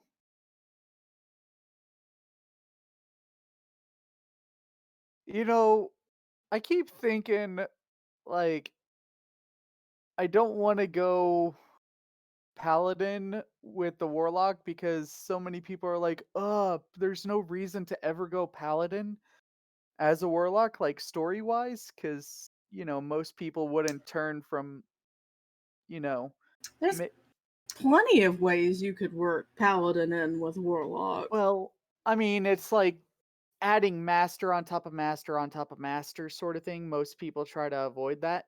Not really. Paladins in 5th edition go by oaths. You I could mean, have your oaths and basically still serve your patron.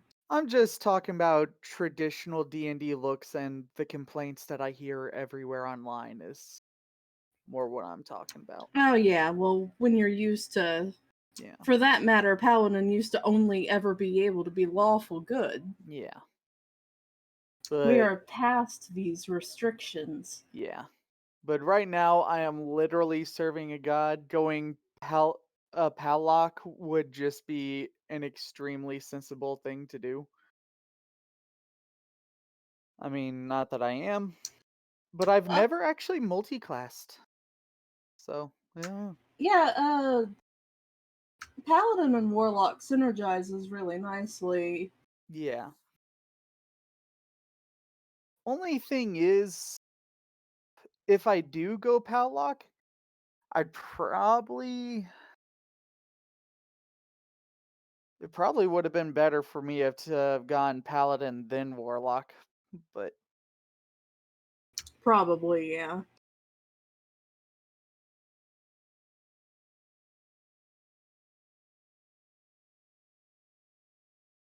And I also, think what you do is traditionally, I think you only go maybe a level up until you can get. Yeah, I think you only go up to where you can get the 3 levels, and then I've you heard, do the rest paladin. yeah, I think that's it. I don't know.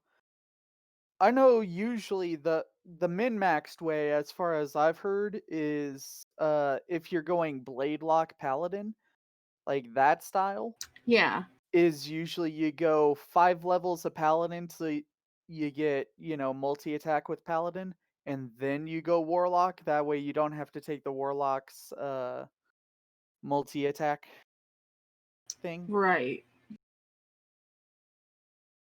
So, and you go Warlock until you reached level 9 Warlock, then you go back to Paladin because then it's more beneficial to go Paladin again. Hmm. That's the min max as far as I have heard. I haven't looked into it too hard. I do want to do a warlock paladin, but I don't know. I'm considering it, especially because I don't know how, like the blade lock, the uh specifically pack or the rather what's it called?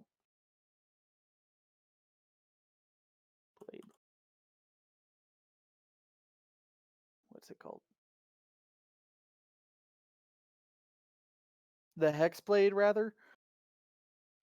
The whole summoning a dead spirit sort of thing, just I feel like that was like the weakest flavor wise. Hmm. Like the whole summoning a revenant of the slain enemies. Like I get it in a way. It connects to the way the original lore of Hexblades, which is their Raven Queen servants and yada yada. But it how do I put it? Like, if you're not doing a Raven Queen campaign and you're just doing a magical weapon, why is this magical weapon obsessed with creating undead? With the Raven Queen, it makes sense. With most magic weapons, eh? That's just its thing. Don't kink shame it. But my kink is kink shaming. God damn it.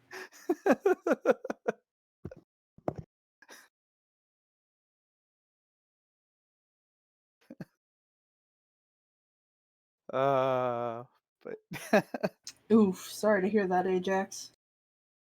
what up? Take some medicine. Yeah, I took some. It's just. Slow acting. Mm-hmm. That's alright. Oh, question is though, if I'd probably start the paladin path right now is probably when I'd have to start it, like very next level, but Well, if you don't do it this time, you can look into it next time you go and doing one. But the benefit you're going to have is that you won't be quite so mad anymore. You'll be able to do all your attacks on charisma. I mean, yeah, that is the bonus. Because once you hit 3, yeah, the charisma thing is just, And since that's the stat you want to stack as a paladin anyway, other than strength. yeah. What is your strength at? 12. 12? Me and you are tied for the highest strength at 12. You and Tabitha are. Or me and Tabby, yeah. Aedes strength is 8. Oof. Yep. I rolled pretty good on everything else, but I got that 1-8.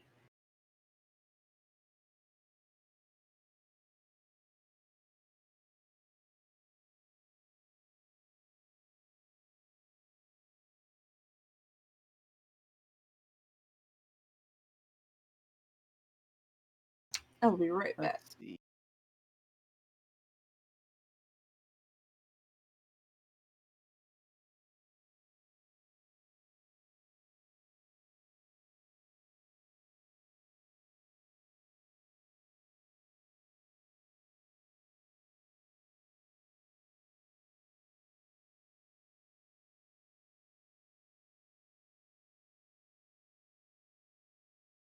Alright, I'm back.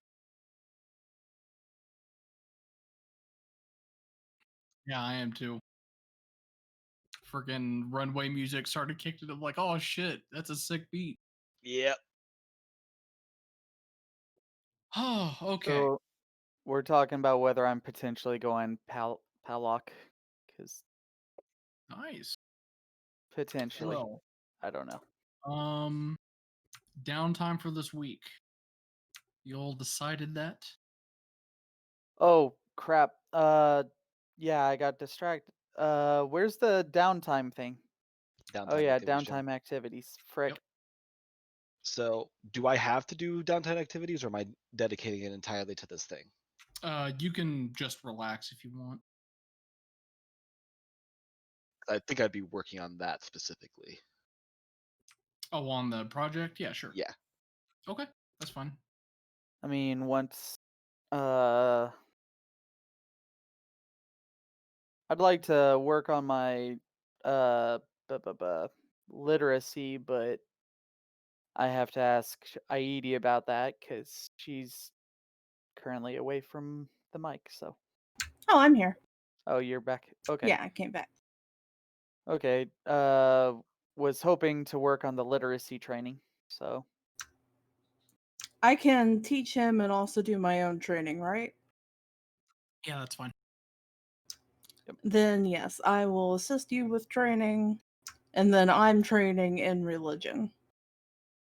and once again, I'm helping her with that as much as I can because I am proficient in that.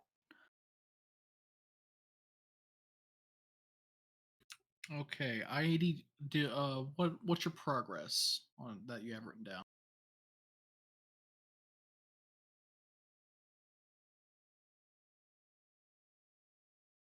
Hold on, I have a note section somewhere.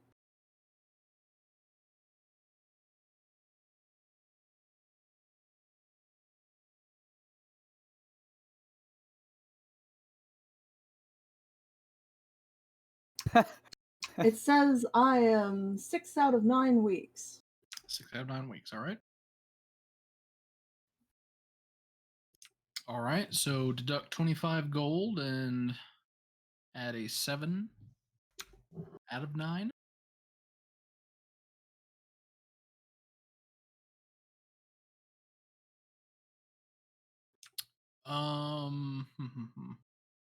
Argonon, you do the same. Deduct 25 gold. This All right. is 2 out of 10, I believe, Yes. for you. Okay. Yep. Inventory 25. Let's see.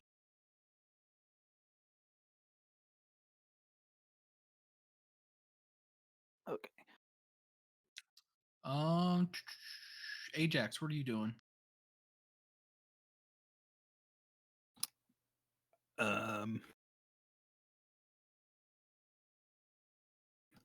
Sorry, I just went blank. I don't know.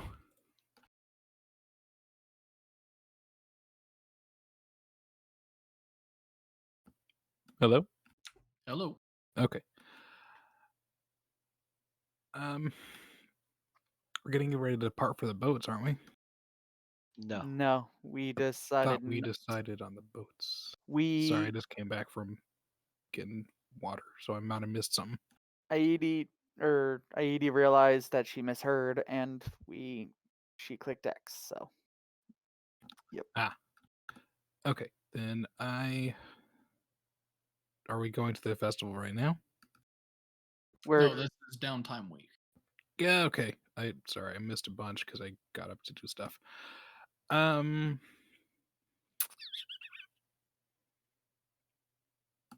don't have anything specific I would be doing. I don't think. I think I'm about ready for whatever comes up. I mean, you can always make enemies of priests again. Well, I'd like to keep my reputation in this town at least somewhat untarnished. I mean, we've already made an enemy of 1 or 2 priests. We killed Maybe those priests, though, so it doesn't I- matter. Well, those are I was dead. gonna But then that say, you one in know. the bar. So while you're sitting here deciding, I just come over, grab you by the arm, and we start walking away. You're joining me. I need a second set of hands. And potentially you in bear form. Sounds exciting. I really don't want to hear like the screams coming from the siren's roost. Okay. We're not going to the science. I cannot guarantee anything. Is this helping with your project? Yes. Okay. I'm a little nervous now. Have you learned nothing from your last venture there, Druid? I mean, how bad could it be the second time around? Surely the same dude's not going to be there. Well, fortunately, she's dragging you off for science. Well, if this is the last you ever see of me, goodbye. If I end up melted into a puddle or something. Oh, In between his study time, Argonon will do a little bit of work with his unit, just because why not? All right. Lycus, what are you doing?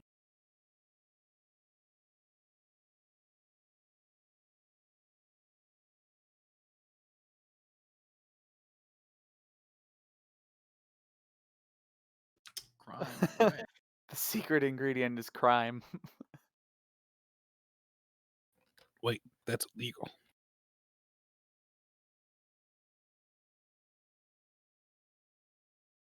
Pull up the chart here. He can't do that. Shoot him or something.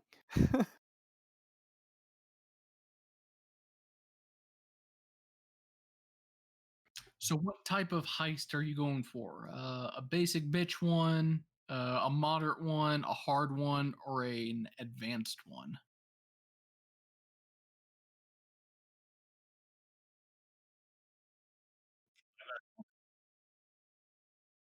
All right.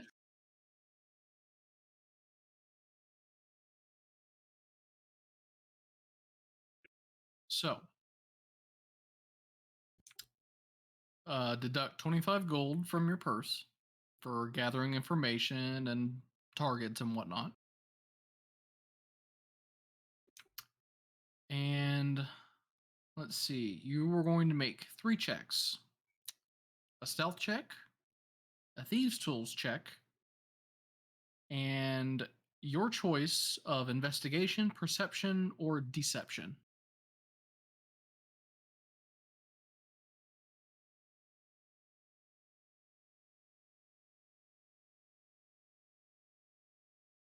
And he's should give you advantage on stealth checks, yes. And if you have any spells, items, abilities, anything that you think might give you an edge, just let me know. Okay, so this is yourself. Oof. So you pick up wind on a target. Let's see, what's a good name here?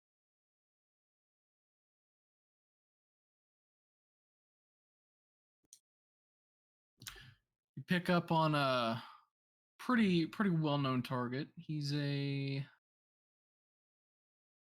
what's the thing here say? Oh. Robbery of a prosperous merchant. Okay. So this guy is going to be, ugh, I don't like that name. Demezio No Name Haywood. He gets his name, or rather lack of a name, because he has such goods that people are striving to get. He has to remain some level of anonymity. So like, hey, you gonna go pick up that nice drachma forged bracelet? Yeah. No names in town. I'll go look him up. This is New York, by the way, Boston. Wait, we moved from friggin' Siberia to Boston in like an hour? Okay, so you spot your target and you pull up your cloak over your head. You pull up the hood.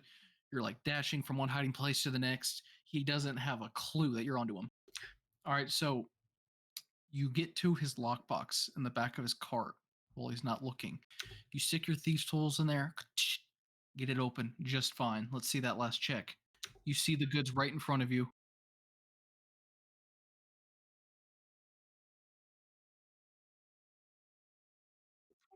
Okay. He he he turns as you put the goods into your pocket, and he goes, "Hey, what are you doing there?" And you're like, "Ah, I was just admiring this very nice box, sir. I have one just like it at home." He's like, "Oh, yeah. Oh, well, it is a pretty nice one. I had it hand commissioned myself." And you strike up a conversation about these really nice ornamental pieces. About 5 minutes pass by, like, "Oh, yeah, I got a jet." Later, he's like, "Oh, yeah, farewell, friend."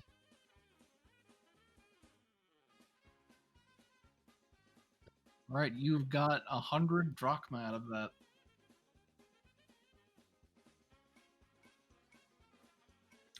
In about 3 seconds, you see him just like picking his pockets, like, I've been robbed!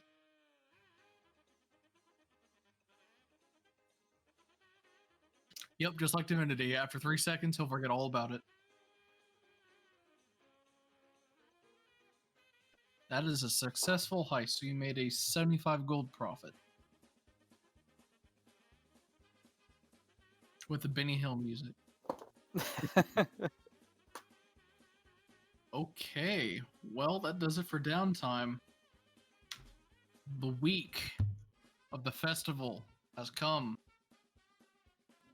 So, Argonon, what kind of wacky experiments are you going to perform on me? You mean None. Tabby?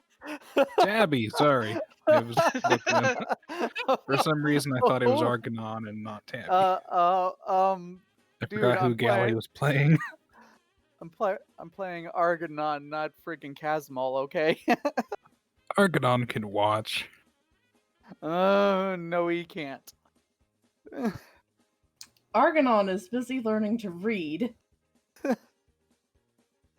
So, Tabby, why do you need me?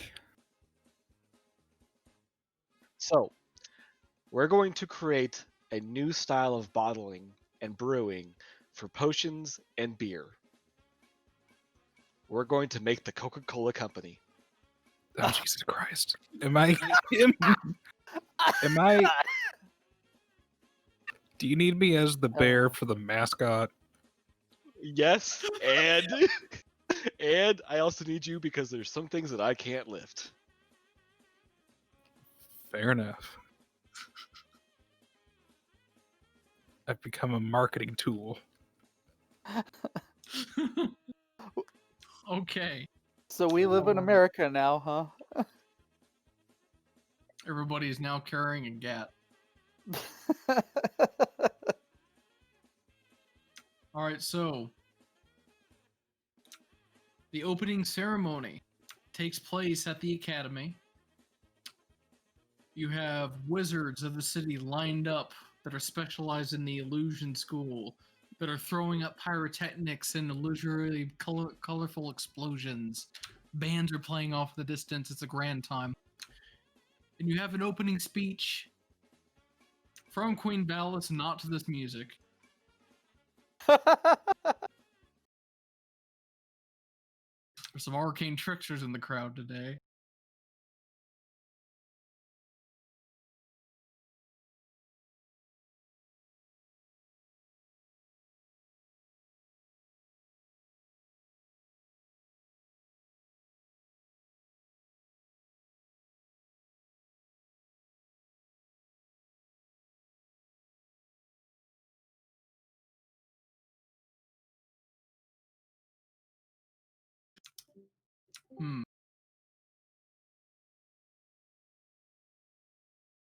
Where is that shit?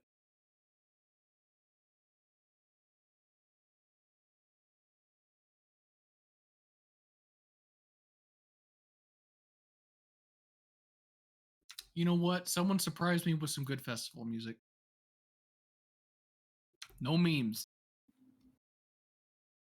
Well, there goes half my playlist. Yep. Anyway, Valis takes center stage. She welcomes everybody to the Arcadia Festival, and she goes down and explains the events. This is going to be happening over the course of 3 days. People who are interested need to qualify to get into their chosen activity. Anybody's welcome to participate. Prizes will be given out for all activities for the winners.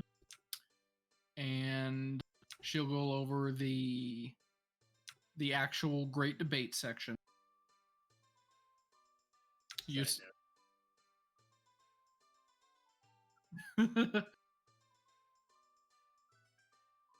The riddle competition, self-explanatory. The science fair, which they'll have mystery judges.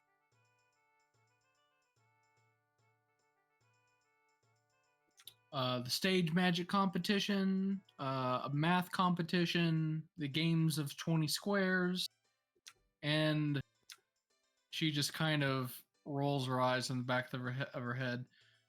Who wants to be a Drachmaneer? A new event starting this year. She wishes everybody luck who is participating, and she heads off to enjoy the festivities. Lycus, you have a friend here. Oh my god, where is it?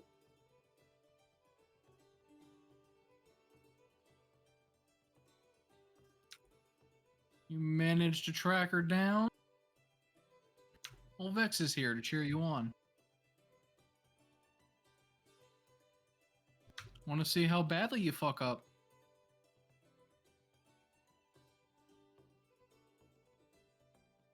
Can you not get beat up by 4 black puddings? You. She just smirks and she walks off. I'll be watching you. Mm-mm.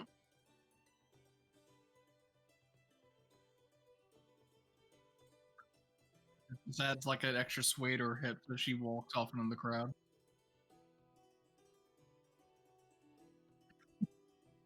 All right. So the first event going on is the Great Debate. Kicking it off with a complex ship. The soul searching event. Anybody here is welcome to qualify. People who are proficient in persuasion will automatically qualify.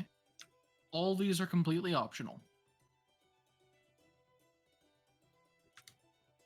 Is there anyone who would like to participate in the Great Debates? Fine, fine. If I was playing my previous character. Heidi, give me a persuasion check. It's going to be with your voice, so you can take your advantage.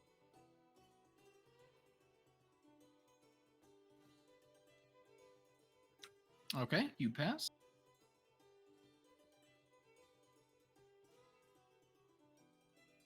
All right, so it's just Heidi.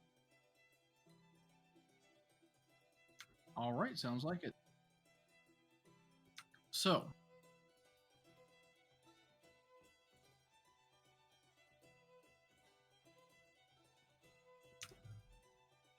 you do an admirable job. There's some debates that get tossed out there that are completely new to you. You answered the best of your ability, and you're not sure how good you're doing. It's not a point-based system. You have people essentially who are asking the questions are the ones who are judging your answers. And you actually get to the semifinals. And you were asked this question. Well, you were giving a statement. ID, roll a d6 for me.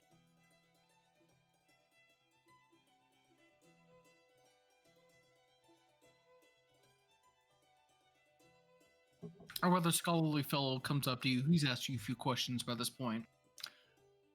Anyone with magical talent is socially and morally obligated to use those magical gifts for the betterment of all. Support or oppose? Pose. Okay, explain your stance. Quite simply because somebody has a magical talent does not necessarily mean they should be forced to use it for the betterment of anyone. Can you use magic yourself, madam? I do. Do you not agree that of the spells that you use, they're quite wondrous and can help many of the downtrodden, sick, and the needy?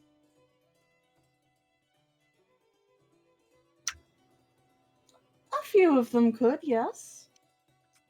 So, if a statue were to be put into the palace at this time that offered a mandate to say you could you would be required to cast 2 of those spells per day to help out one of the aforementioned individual, would that not be something good that should happen?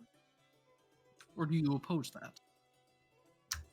I do not believe that people should be forced to act in such a way. Rather, they should be incentivized to do so.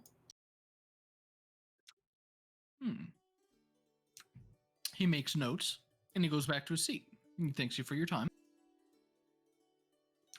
You have 4 others who were asked similar questions. One of them is all temples and religious institutions should be taxed like normal businesses, support or oppose, and essentially free education to all citizens of Mytros. One of them opposed the taxing the temples and religious institutions, and another one supported the free education for the people of Mytros. His name would be Cerny Banders. Tax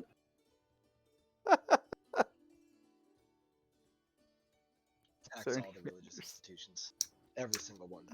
Yes, Aidi 95%. believes that the religious institutions should be taxed and that the education should be free. After all, this is how you better your society. Argonon wants to shake Cerny Bander's hand.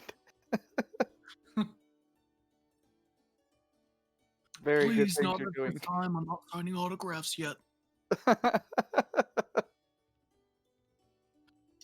And you actually make it to the final round. So 3 questions are going to be offered to you. 1 to each of you. Same gist. Tabitha, you know the one if you're watching. Your I'm in the friend. background. Okay. One of your scholar friends, McCann, walks up to Heidi, and he has with him a book. McCann, he teaches enchantment. Okay. Miss Heidi, the famed ship that brought the Dragonlord Adonis Nerdagan from the old lands to the lands of Thylea was the Valorous. The Valorous had 60 oars, a single mast, and a great prow. Now, over the centuries, it has decayed, and the Nerdagan family removed the old oars and planks, replacing it with newer and stronger timber. They replaced the mast when it was cracked in a storm, and they replaced the prow when the ship ran aground. And after about 5 centuries, every single piece of the Valorous had been replaced. Now, is the Valorous now the same ship that once carried Adonis Nerdagan, or is she a completely different vessel? Well, it is the same ship. It was not all replaced at once. So even at the end, after pretty much every single part has been replaced, you still insist that it's the same ship? Yes.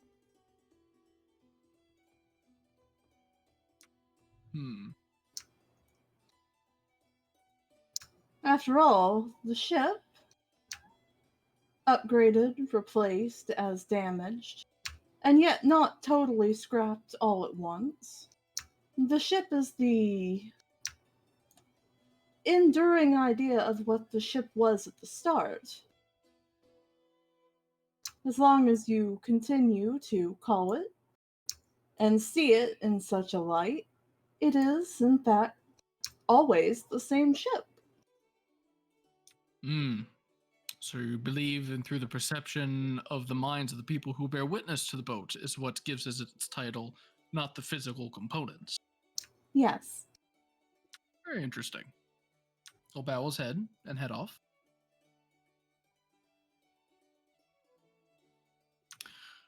Another one. Karadotos, Professor of Evocation. Oh, Miss Heidi, I'm quite interested to hear your take on this as well. A sphinx, ancient creature. It captures the young crown prince of Mytros. His mother comes to the sphinx and pleads for the return of her son. The sphinx replies that he will only return the prince safely if the mother can guess correctly whether or not he will indeed return the boy. Now, what is the problem here? As it turns out, there is no problem. If the mother guesses that the Sphinx will return him, if she is right, the boy is returned. If she is wrong, the Sphinx keeps him. However, if she answers that the Sphinx will not return him, we end up with a paradox.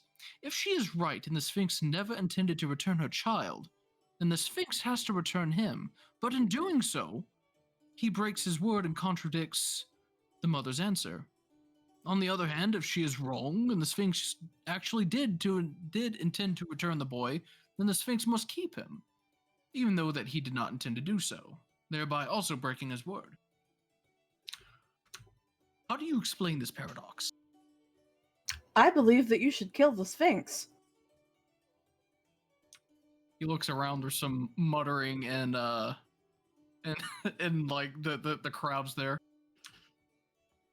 Well, yes, that would be a direct solution.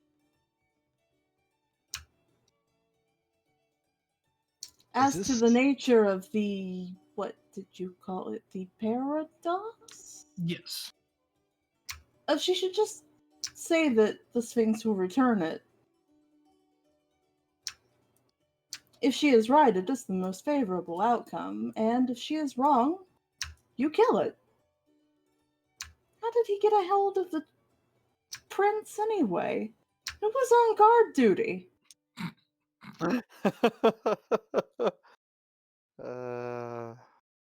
Doesn't the Crown Prince have its own dragon to protect him?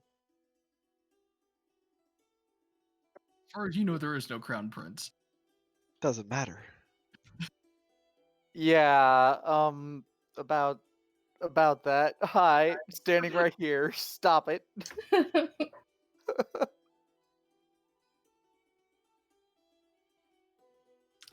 All right. Well, he will just smile and nod his head with a chuckle clear on his face as he heads off to his seat.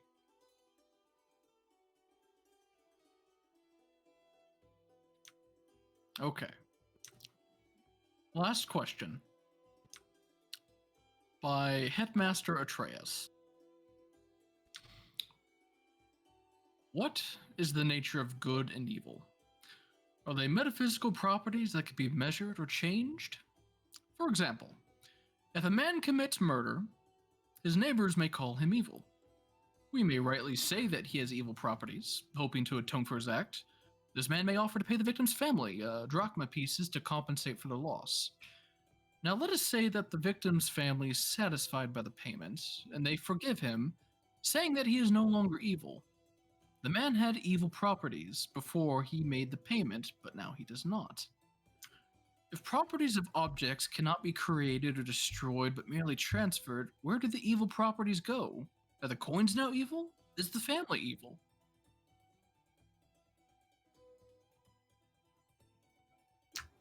The man is still evil.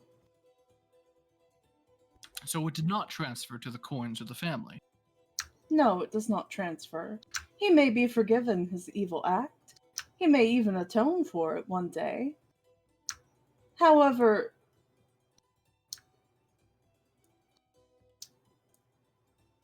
evil does not just transfer.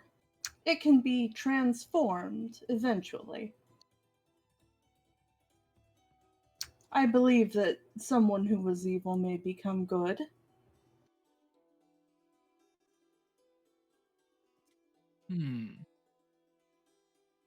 Very insightful.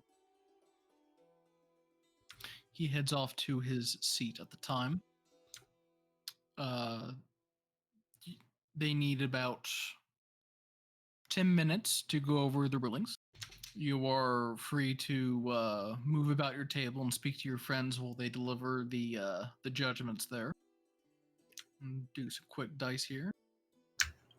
Tabby, I do not understand the paradox one.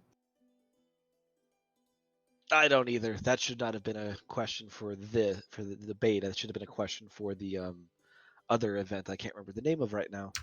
This is The riddle philosophy. competition. What was the other event? I can't remember the name of it. Oh, there's a few. Riddle Those- competition. No, we were not posed the riddle. Yeah, because anything that has to do with a paradox is a riddle because that never makes sense.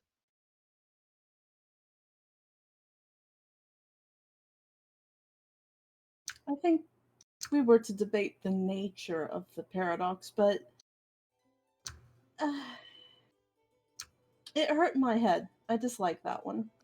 Yeah, it wasn't. It's not a good one.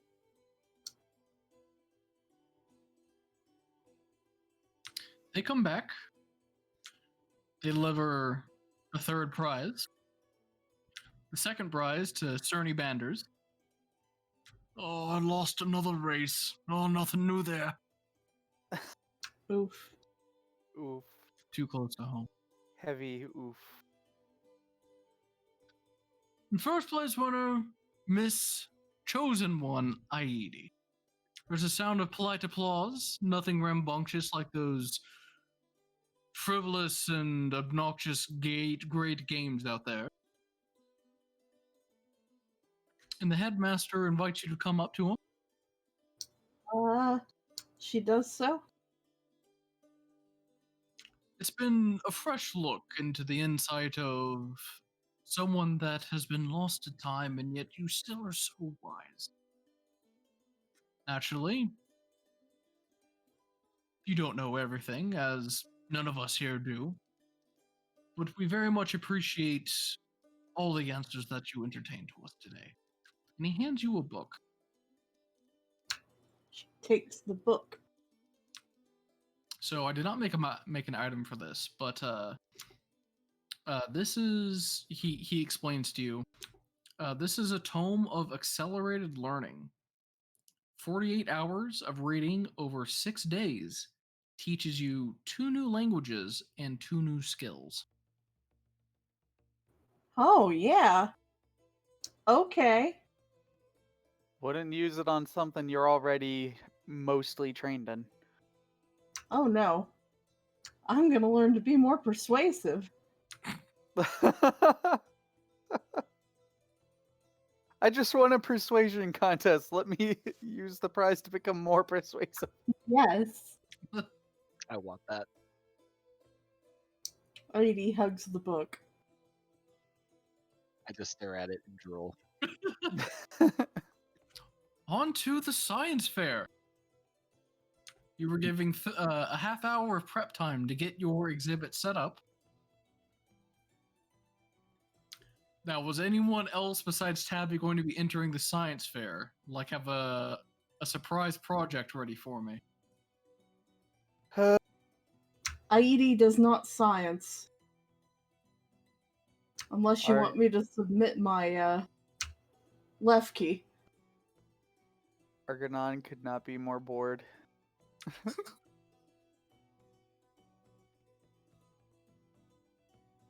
Currently, only Ajax knows my project that I've been working on at the farm. He's going to be right.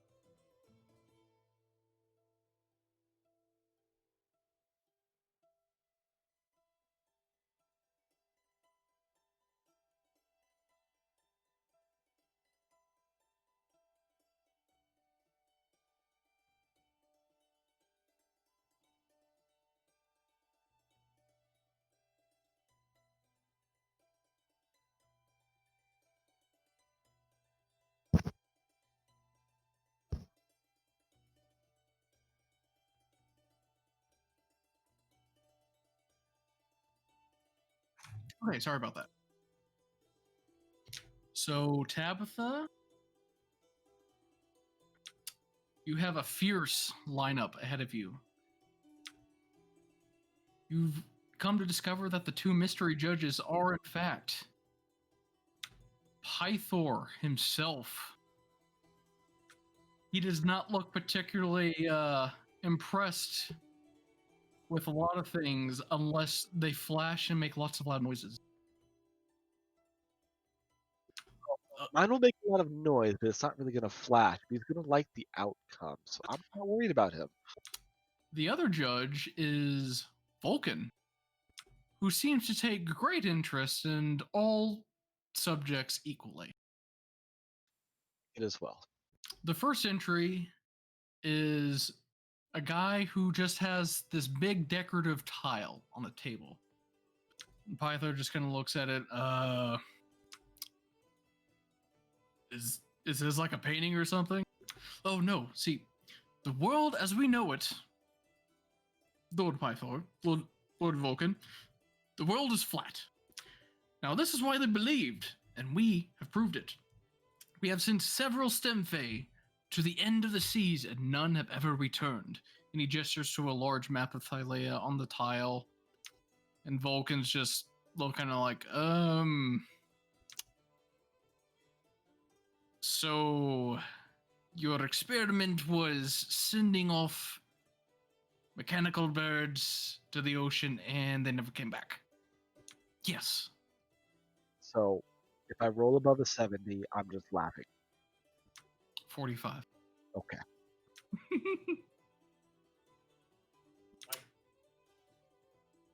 Vulcan just kind of, he's just smiling like, very intriguing. And they move on to the second one. And this is real world knowledge here. Contestant Pythagoras. His project is Euclidean distance. He has this big board of math that is showing the ordinary straight line distance between 2 points in Euclidean space. Pythor's just like drooling, just kind of like he's not processing this at all. Vulcan's like, okay, so that's a new concept. I could use that in some of my blueprints. Euclidean distance, is it? That'll definitely contribute to society. Good work, lad. Then they come to Tab's table. Pythor brightens up like, fellow chosen, Tabitha, and the little Ajax dude. Hey, okay, so what do you have for us? Please be something awesome, please. Boy, shut up. All right. So, and then I just gesture behind me, which should have a giant setup of a brewing station. So, my plan, I have not fully worked this out, but we have a great concept ready to go. We're going to automate and basically cause the creation of both potions and brew of all kinds in an automated fashion to increase the production value and increase the amount of time. And then I just gesture to Ajax and I'm telling him to turn, basically told him beforehand he's going to be turning into a polar bear.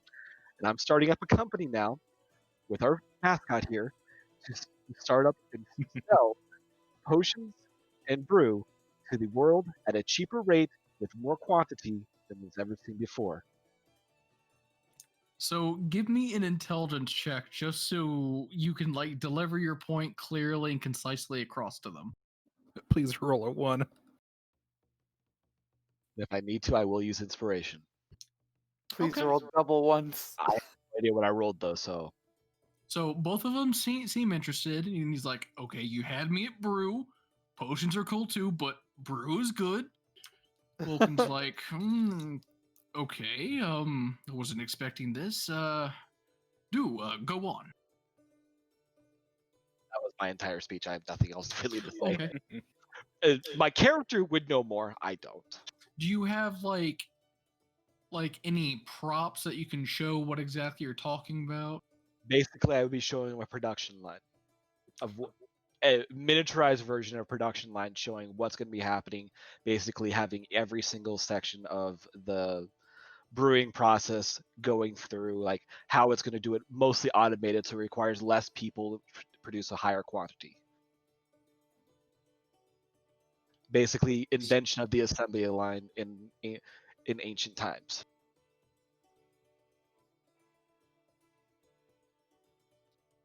Out of character note: is magic involved in this process? No, doesn't have to be. If it needs to be, it can, but was not intended to be.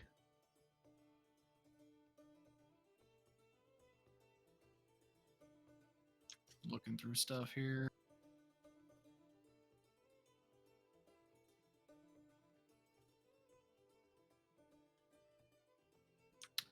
So when you're explaining or showing them the model setup you have, let's have you.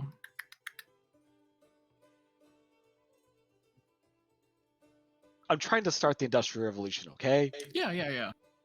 It's just how do you pick out a skill check for this type of presentation? How about you give me a sleight of hand check as you're pointing to the features to make sure that you're pointing out the right different kinds of things for, especially Pythor, because attention. Yep. Okay, you got that. And Pythor's like, okay, so you want to put like ale you get in a tavern, right? And you put it in a bottle, yeah? Yes. Do I need to do an Okay. Alchemist Tools check? Because that would work as well. No. This is more for him trying to he's trying to psych himself up on your idea because he really likes you guys, but it's Pythor. Yep. So I'm All right, basically just. So I understand where you might be coming a little confused on this. So you know how people take time to make ale, and they can only produce so much. I'm trying to increase the speed and the amount they make so that you will have more readily available to drink. Well, getting more ale out is never a bad thing, but really, he kind of gestures over towards Ajax. Why a bear as a mascot? A bear drinking ale is fun. Arr. Give me a performance check. Me or Tabby? You, but you can have advantage since he's hyped you up quite a bit.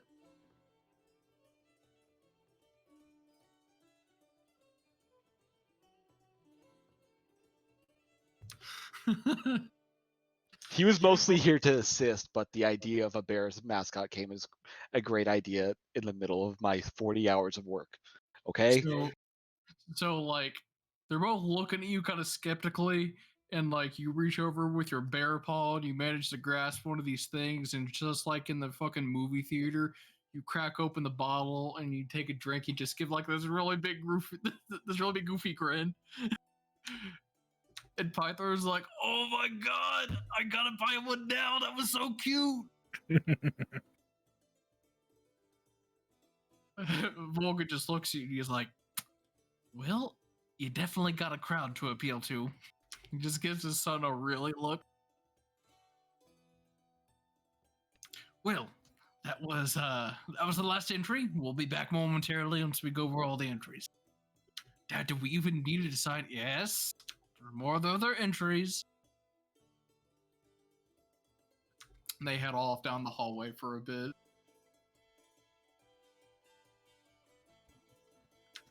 They come back with their box of ribbons. They start handing them out to the ones that they liked. A flat earth guy does not get a ribbon. And he's like, "Oh no. How? Isn't that the truth? Did the Stimpy lie to me?" Lad, Stimpy are metallic creatures. You set them out over water periods for long periods of time, they're gonna rust, and they're gonna fall out of the sky and stop working, and then they're probably battling the ocean right now. Why didn't I think of that? He didn't think, that's why. He moves on. Burn! Pythor walks off. The Euclidean distance guy, he gets a ribbon. Vulcan praises him for coming up with such a unique concept to use to bring into mathematics and everyday life. And he comes to Tabitha, and he has, he looks unsure, and then Pythor just grabs the first place room like, come on, don't draw it out for him. Here you go. I cannot wait to try this stuff, and it better have a bear on the label too. Don't worry, it will. We just need to get funds first to actually build it out. Good. He rubs his hands together.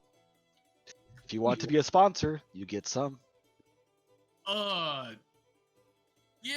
about that. This is awkward. Hey, Dad, you want to say something?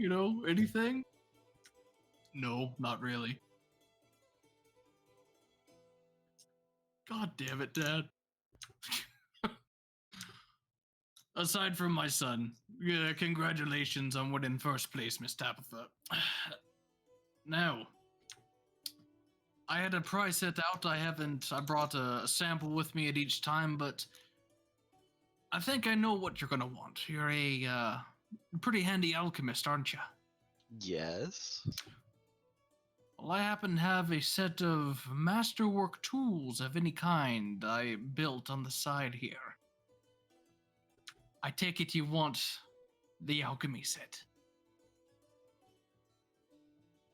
Out of character. What do those do? Masterwork craftsman's tools. They simply give you a +2 bonus to checks made with them. Yes. I figured. Follow me and we'll get you set up and get transportation taken care of.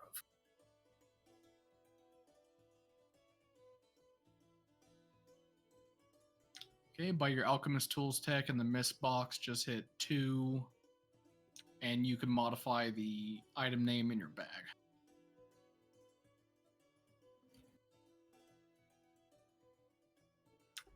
Okay.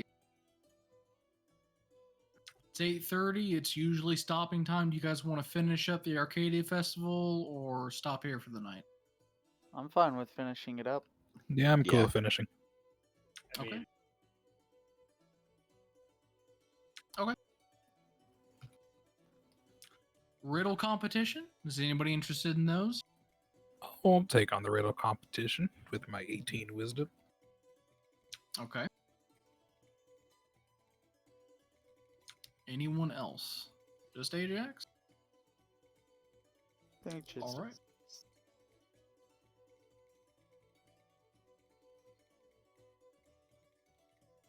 Okay, let's see here.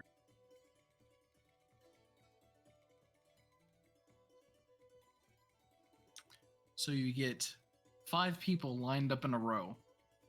And the guy's going to walk down the line and ask each of you a riddle. You have 10 seconds to answer before you were considered wrong, and it passes over to the next person. The fuck? The hell was that? I have no idea. Okay. All right. So, hey, Jax, he will start with you. Oh boy. My life can be measured in hours. I serve by being devoured. Thin, I am quick. Fat, I am slow. Wind is my foe.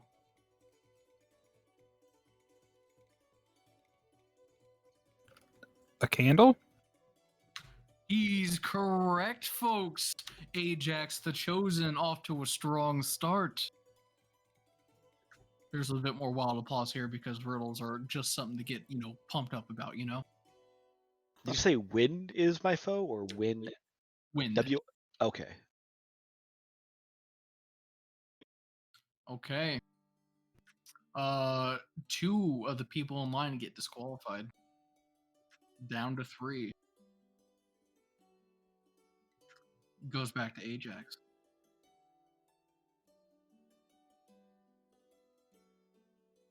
I go around in circles, but always straight ahead. Never complain, no matter where I am led. What am I?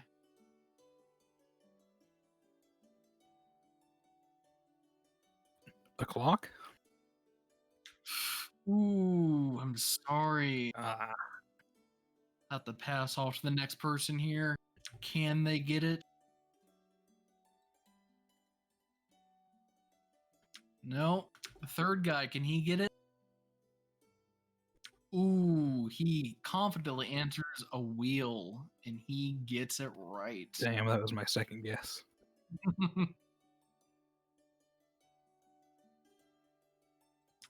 All right. Back to Ajax.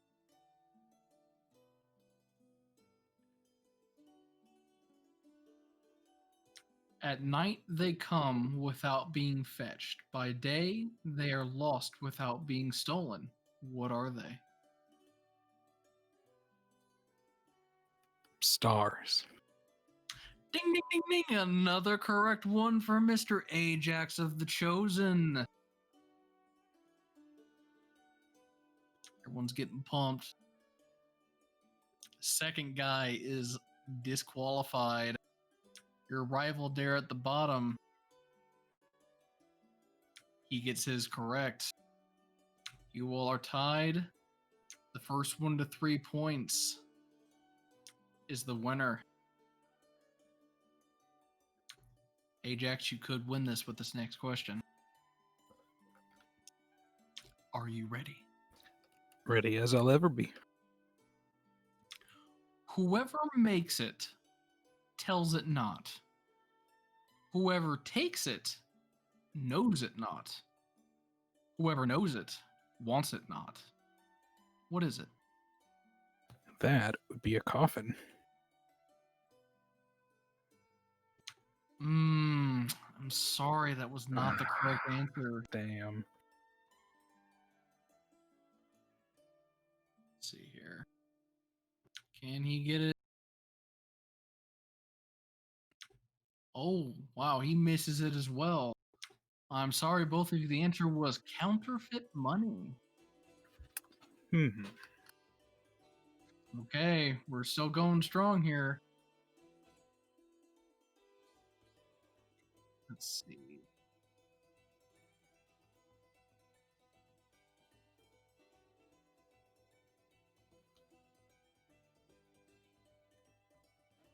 The more you have of it, sorry, let me repeat that.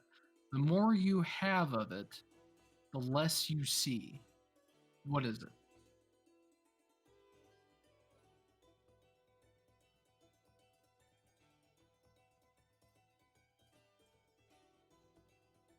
The more you have of it, the less you see. Correct.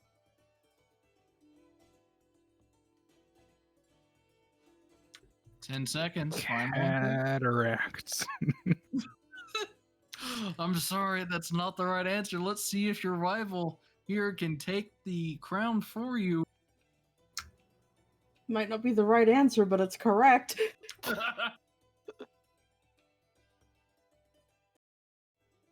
have no idea what the answer to this was. You must be really intimidated because he's like, oh yeah, looks like he mentally shorted out there. The answer is darkness.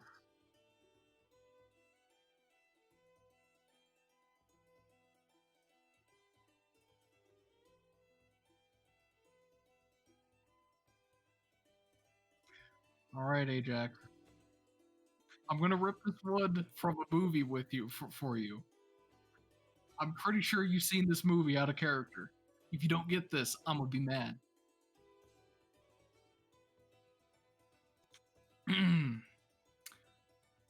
At night they fly.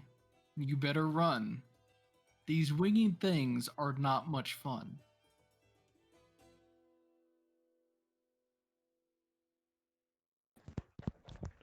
Bats. Ding, ding, ding, ding, ding. He got it. Out of character from Jumanji. Man, I missed that movie. A little shower of confetti falls down around Ajax. He's given like this little faux tiara and some some flowers like he just won a beauty pageant. And like, and we have our winner here, Ajax of the Chosen One. Here is your prize. And he offers you a ring with a cyan crystal in it.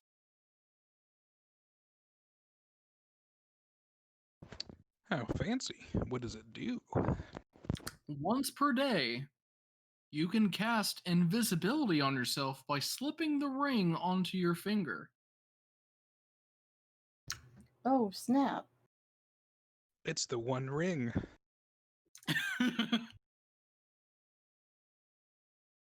Yeah, they tend to forget to mention the.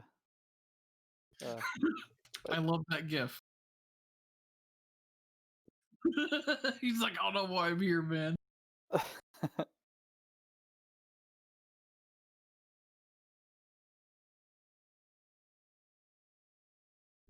Okay. Is anyone interested in this stage magic competition? Wait, stage magic? Stage magic, like tricksy stuff like that. Pretty much your goal is to aim to impress the crowd. Sleight of hand stuff? Yeah, stuff like that. Do I have stuff for Yes, I do. Sleight of hand or performance. I mean, I could, but I don't have anything specific to do for that.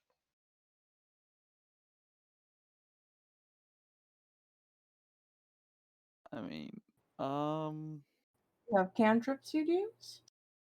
I mean, Prestidigitation, Mage Hand, Unseen Servant, and Tensor's Floating Disc. So the use of magic beyond cantrips is discouraged. Anything damage based is probably going to be a no-no. There's not gonna be any damage. Yeah, but out of character, looking for like what the hell am I looking for? Words. stage magic. Combination of storytelling and role playing, and then there's going to be more skill checks. That's essentially it. No. Yeah, I'm not good at that part. Doesn't matter if you're good. It matters if your numbers are Exactly. good. All right, I can do it then. Yeah, I might get something cool out of it. Yeah, because dancing around and putting on a non-verbal show is something I'm actually good at. Doing a burlap dance. Okay, so you actually don't have to talk at all. Just be descriptive of what you do.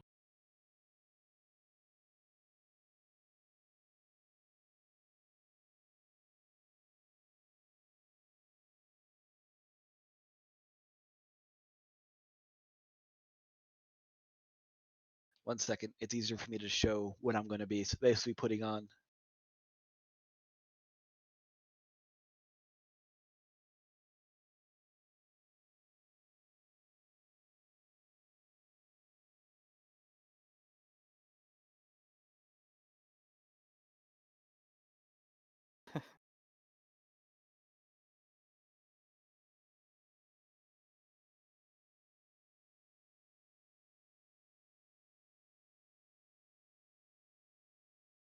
I put on this.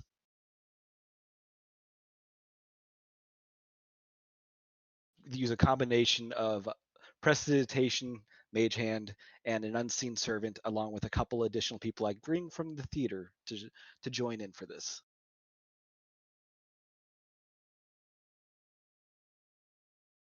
Oh shit.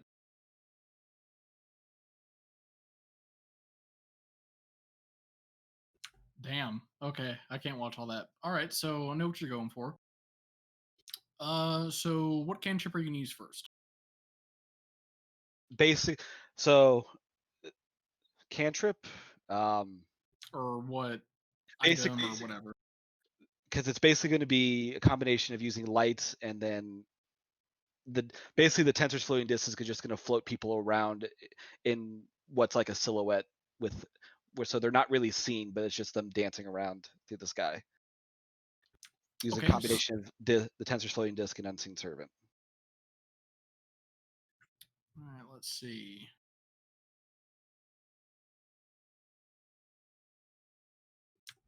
Let's do an Arcana check to see how your initial setup goes.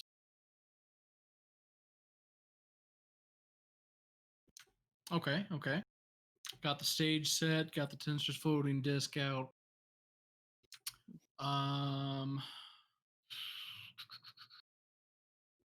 For the silhouettes,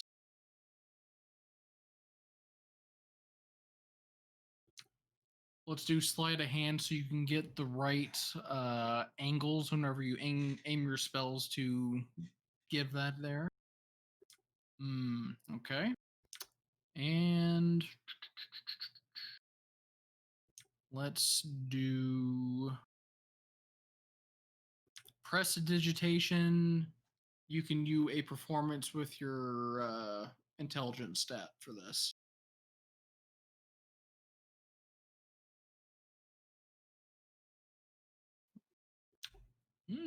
Okay.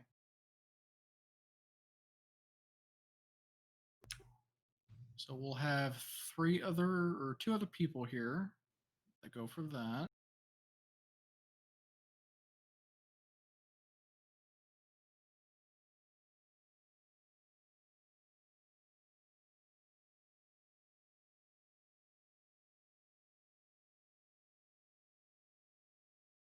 Ooh, you actually tied with another one. You had a pretty high number too. Give me a finishing maneuver with your Arcana check for the extra bit of flash at the end.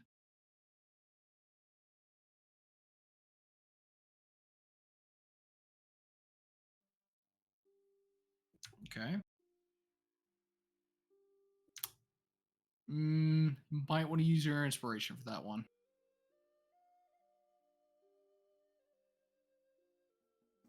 Oof. All right. Oof. The guy actually manages to outshine you in this regard with not one, but two sparkler shows at the tips of his hands.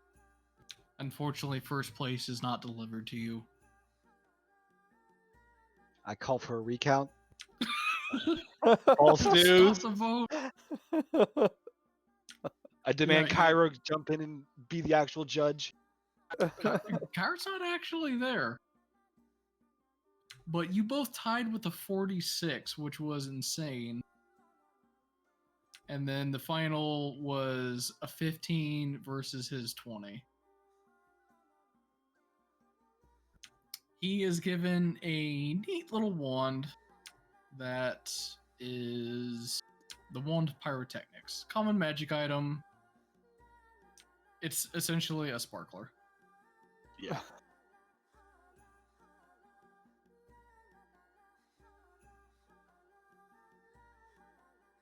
All right, let's see. We still got the math competition, and what was the last one? We got 20 squares and Who Wants to Be a Drachmanair.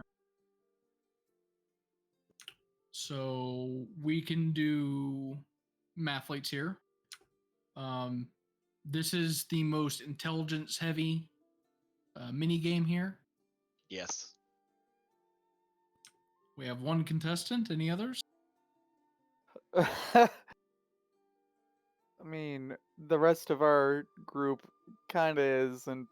Well, correction, Lycus, you should probably enter the math one. Yeah.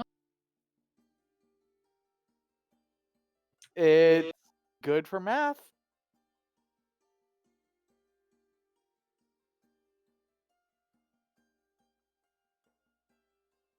No. But I would want never to. bore the session with actual math. I mean, I could do the actual math.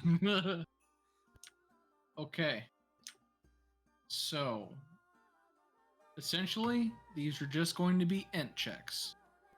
Lycus, going to have you go first against your first opponent. Look, man, this is your chance to change your perception of yourself. You I might would as well take it. I would use your inspiration if you want. Oh, you blow him out of the water with a 20. Destroyed. You go to the next round. Tabitha, you're in check, please. You smoke that guy. Whew, out of there. All right. We'll say this is the semifinals. Lycus, another int check, please.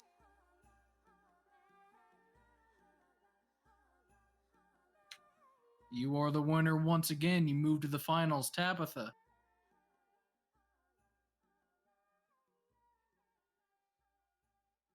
All right. You beat him as well.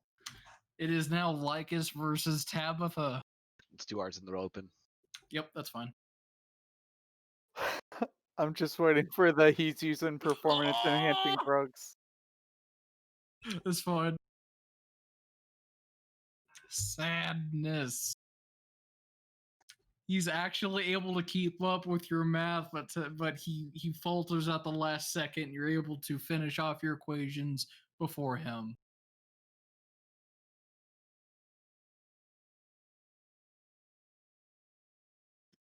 So, Tabitha, you get a raw cash prize of 547 drachmae. Awesome. And you get, I have to make an item for this. Essentially, you get a magic coin. As a bonus action, you can succeed in any one skill check or attack roll. The coin is then consumed. Okay. You got super inspiration.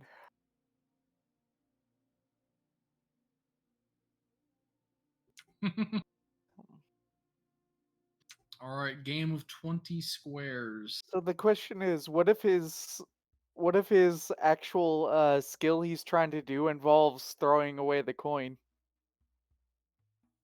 He's good at it. Paradox.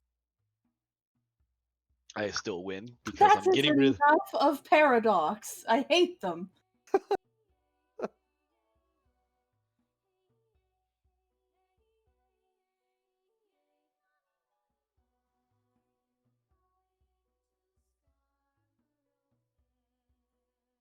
Okay, looking up this real quick. You just gonna play checkers online? Oh man, how good.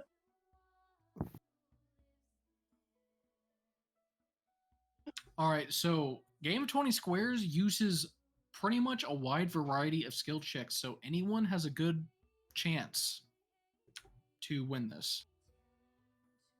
Argonon actually played this game occasionally, so he's not good at it, but he's played it. And I'm just checking here. Is anyone actually proficient with this game set as a tool? No. Nope. Nope. Okay.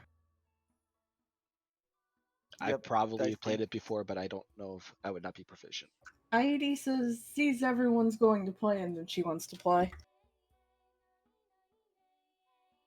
All right.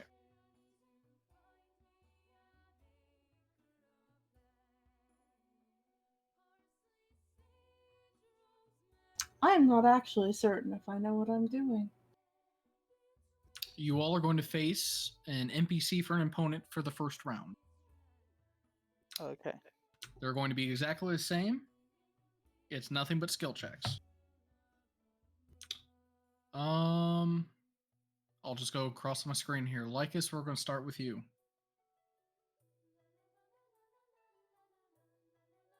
You are forewarned, by the way, that where is this thing here? Magic is prohibited. So any uses of mage hand, anything like that, big no-no, I'll just auto disqualify. All right, so Lycus, give me a performance check.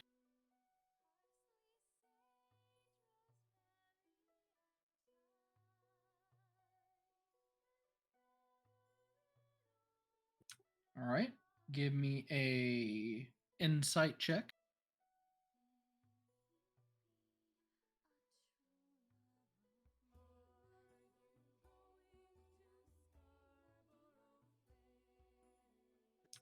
All right, give me a history check.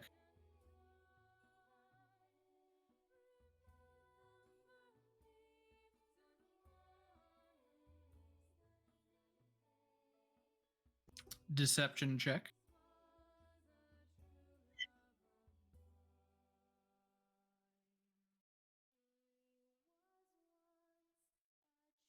Intimidation.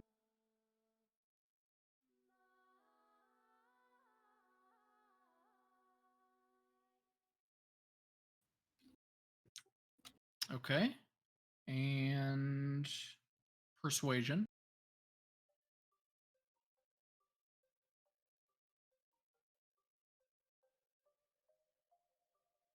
In checkers? And and perception.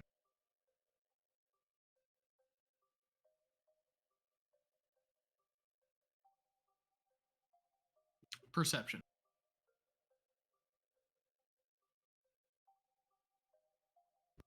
Um.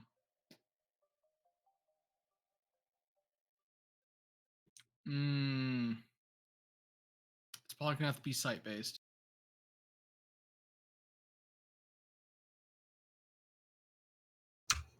Curse you. So you actually have a really close match, and you. It takes about 10 minutes for your match to conclude, but you end up winning. He took quite a few of your pieces, but you managed to outmaneuver him throughout here. All these checks are essentially a battle of the mind, such as feigning a move for like performance, I guess deception for like that.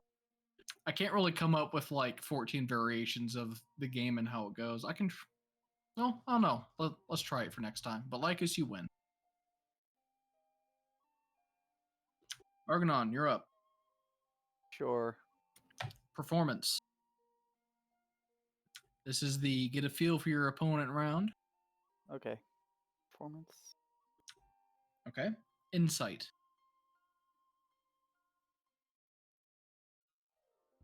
Insight.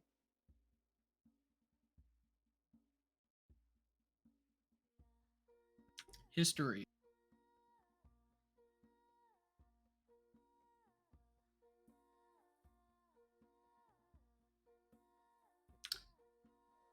Deception.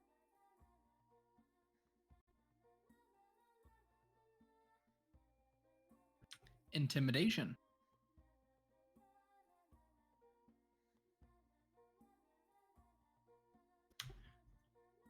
The game is about half as long as Lycus's, and he is only able to get like 2 of your pieces, but you've been in the military for a while. You know how to exploit weaknesses. You're ruthless.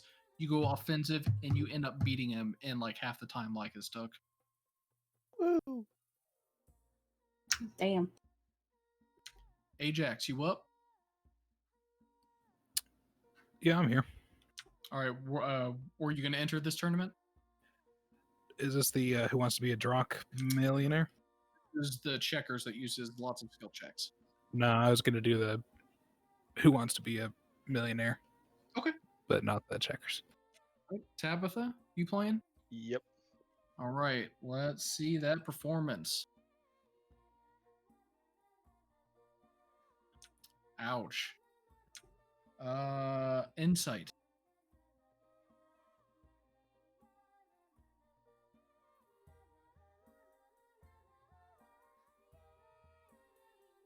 History.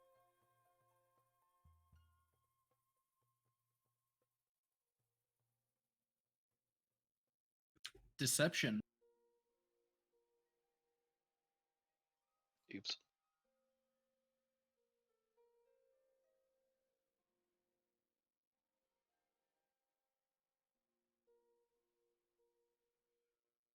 Intimidation.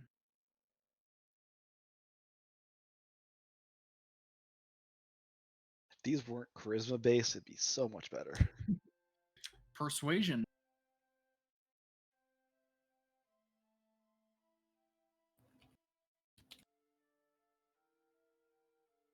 Because in a game like this, it's not really charisma that you're using, but intelligence.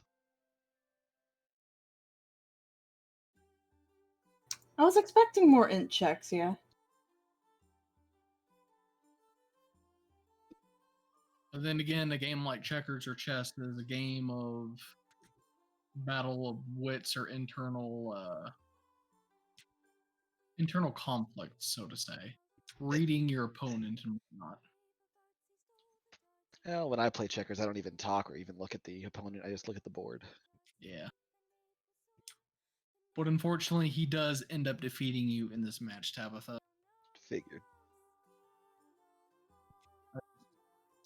He just rolled really freaking good, and you not so much. Aida, you playing? Yes. Performance? Is it verbal? No.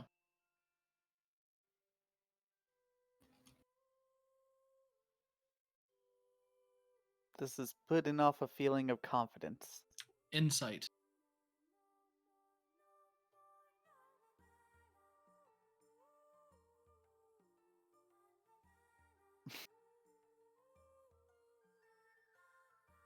History.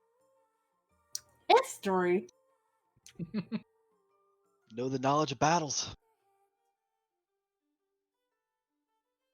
Well, it could also be if you've seen a maneuver like this. Deception.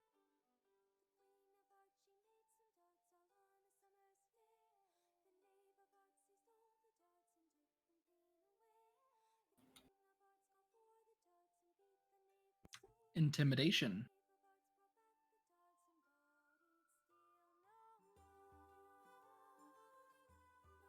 And you do as well as Argonon. You beat him pretty handily. He's not able to get very many of your pieces.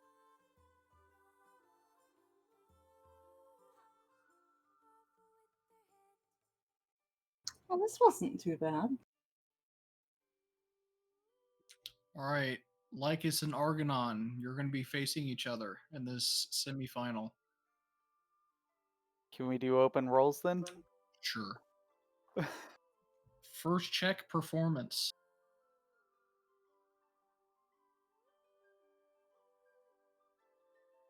Ooh, that's a tie. That is a reroll.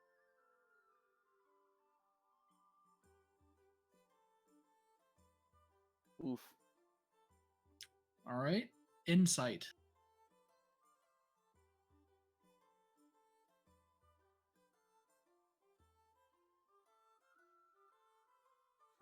History.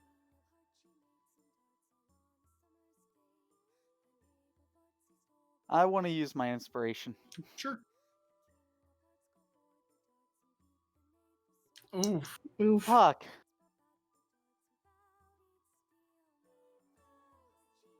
Deception. I'm sorry, Argonon. It's okay. Sometimes the dice just hates you. Yeah. You were just blown away by, like, we should unlike us a lot, but you see a cunning here that he's actually not bad at mind games. And I you see weren't able to performance get- enhancing drugs.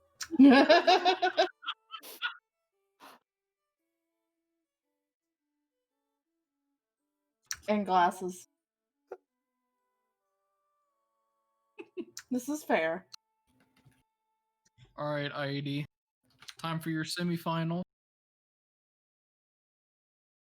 You know what? To make this interesting? Nah. All right, performance check.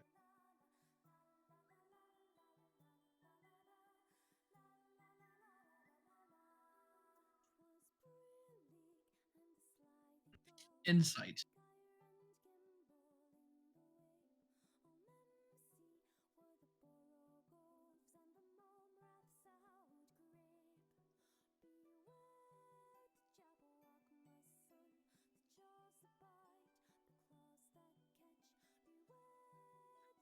History.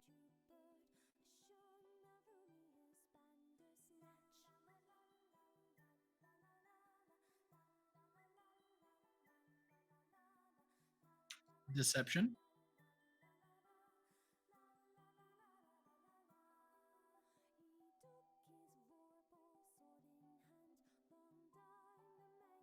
Intimidation.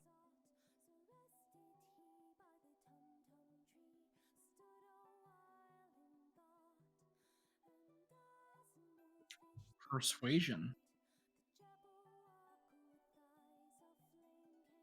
Verbal? Not verbal.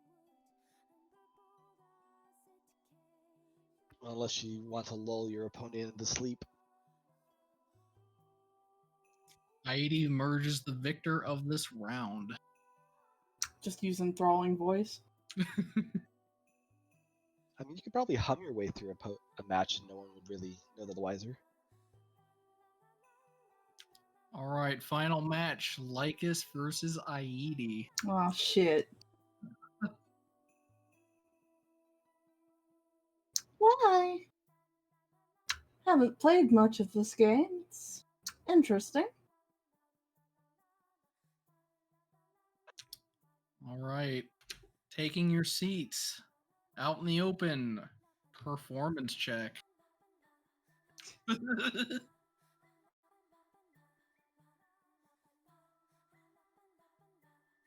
Oh, crushing defeat. All right, insight.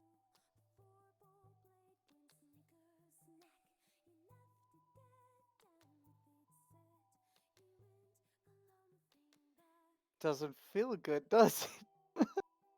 Like if you could hear a ha from Vex out in the crowd.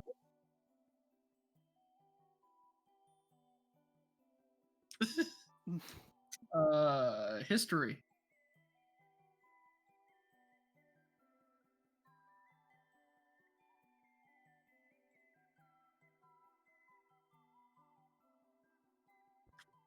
Okay. Deception. It should be a free win for you, Lycus. Come on.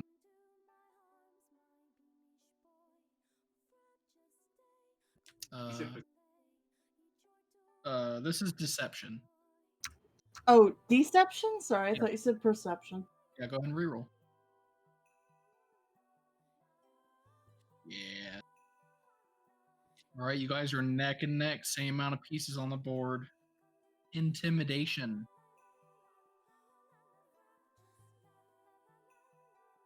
Ooh. She did the old flusterpuff to you. Persuasion.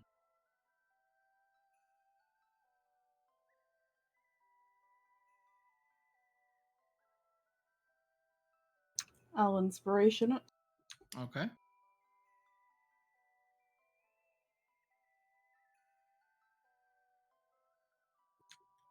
Ooh. She manages to get your last piece, Lycus. I've never crit so many times in such a short amount of time To play checkers. to play checkers. There is a resounding applause, and you were brought to your prize, presented by Valis. Your own copy of 20 Squares, personally blessed by Valis, the Goddess of Wisdom. Oh my. We could probably hawk that for a couple thousand gold. She gives Tabitha kind of a weird look at this. I didn't say it out loud.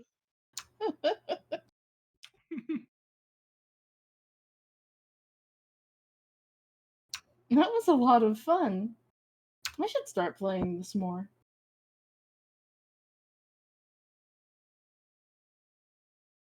This You is hear- true.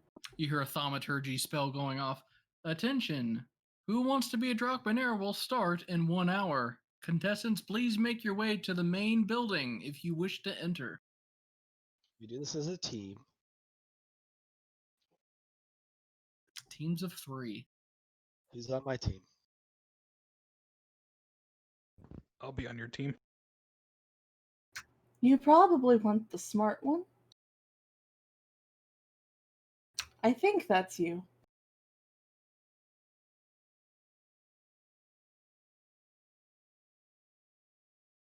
So Lycus, Tabby, and Ajax. Yep.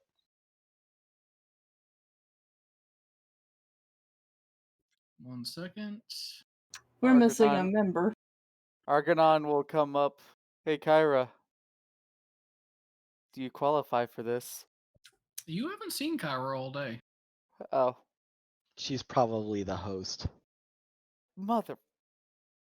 Probably. Yeah, we don't have enough people for a team. Grab Just- bug. I'm, oh my word, he'd probably click the buzzer and answer Fancy feast. Fancy Feast Holds every up time. pinky.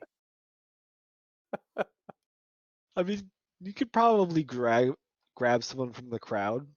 Oh, we're alright. I'll just cheer you on.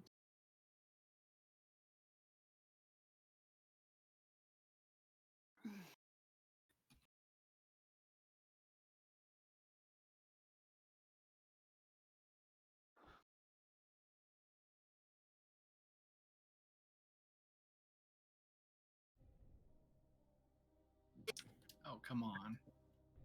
But the question is, do they frick, never mind.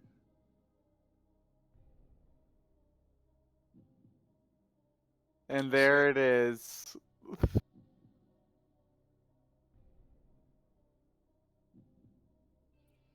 It's the wrong show, though.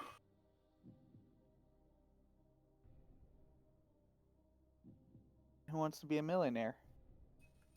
No, that's the weakest link. I put the GIF in chat. Oh, I was talking about the music.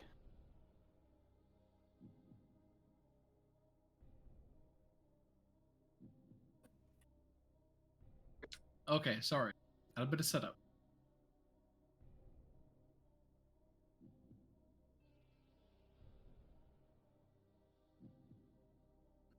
I got the music this time.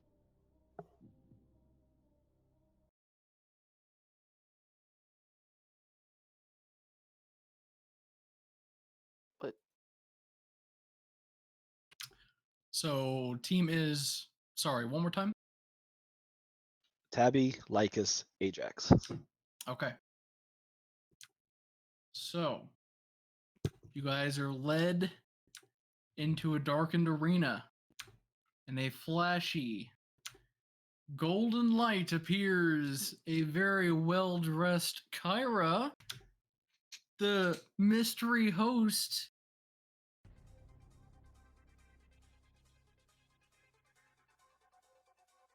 Hello, Mytros. So glad to see you all here today.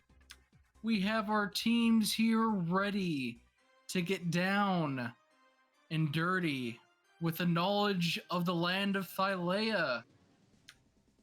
Here we have our chosen ones here. Well, at least some of them. We got Tabitha. We got Ajax. We got Lycus. Will they walk away with the grand prize today? Who knows? Stick around and find out.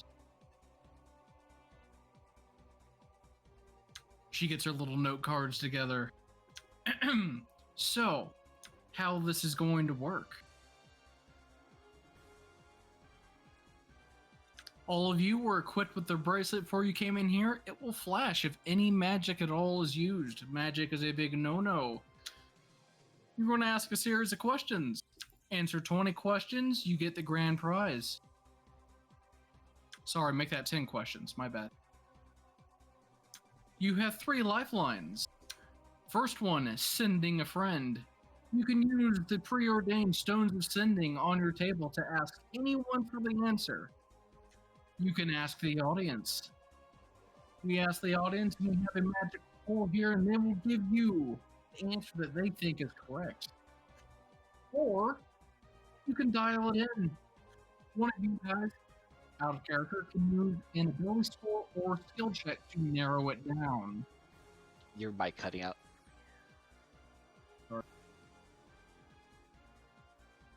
How many lifelines did you get? We got phone a friend. We got the ask the audience, and then finally narrow down with a skill check. Yes. Dial it in, ask the audience, and sending a friend. Okay, well, without further ado, Out of let's- character. Is the phone a friend? Can we phone a god? It says anyone. Sounds good.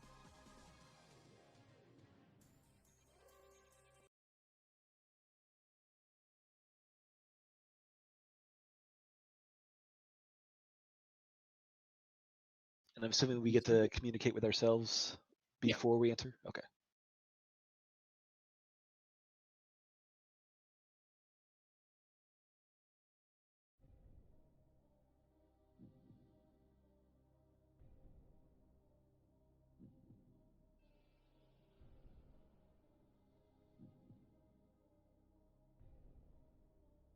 First question. In the famously tragic play about Pythor, god of battle, and his Draconia bride, Hexia, how many sisters was Pythor having a love affair with? A. Over 20 sisters. They were all monks from an Arisian monastery. 2 sisters. They were twins, and she waggles her eyebrows. C. 5 sisters. Or D. 7 sisters.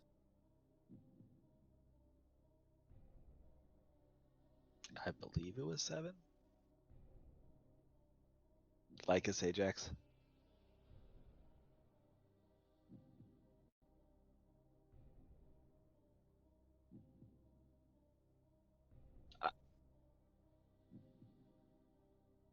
I thought I don't remember.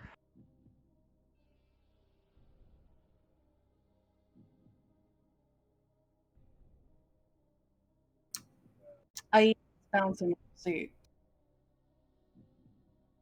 Argonon is waiting to see if they're just My- forgetful. Yeah, because I did not write that down because I did not think it was important knowledge. They made a whole play about it. I probably performed in the play, and my character probably knows this answer, but I do not.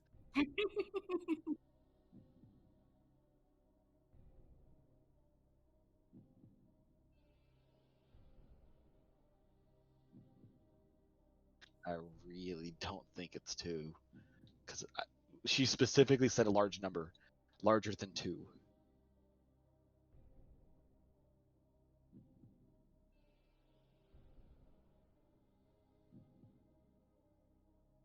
Had an affair with, it was either 5. I remember 5 or 7. But I know for a fact it was not over 20, and I really don't think it was 2. My vote goes to 5.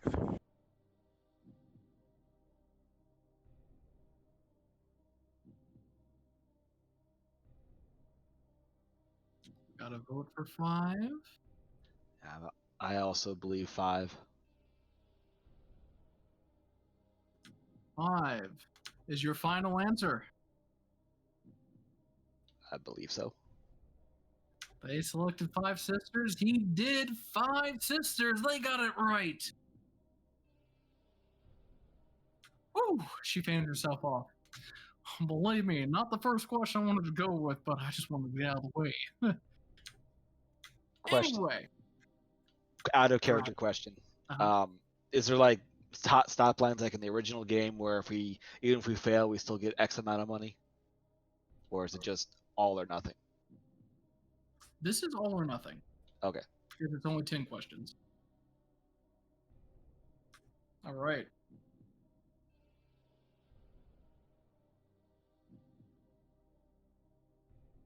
What category of creature is a Maenad?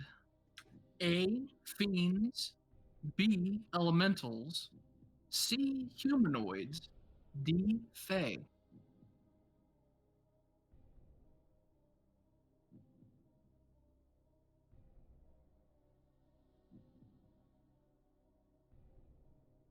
Didn't we fight one of those?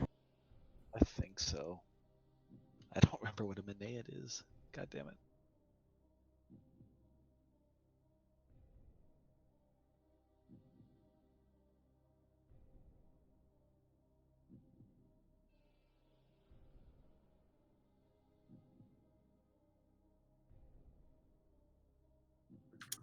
Yeah, if you use your lifeline dialed in.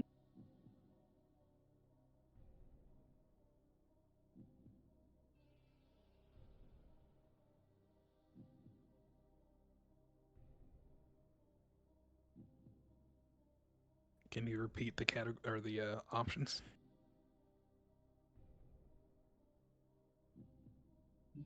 I guess pronunciation is Maenad. What category of creature is a Maenad? Fiends, elementals, humanoids, or fae?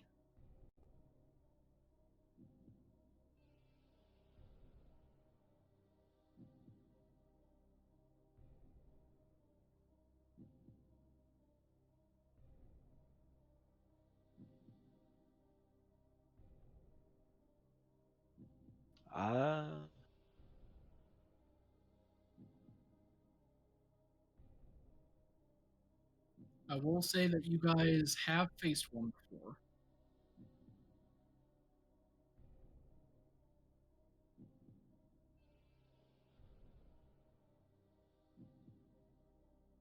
Was it that one-eyed thing we fought?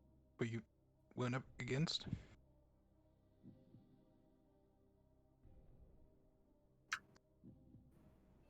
Lycus was not with us when we fought one.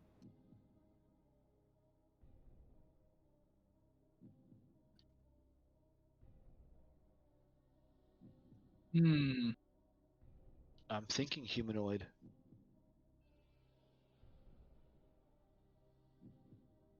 Lycus, because you weren't here, I'll give you a free check because you wouldn't have heard of these out of character before. Give me a nature or religion check.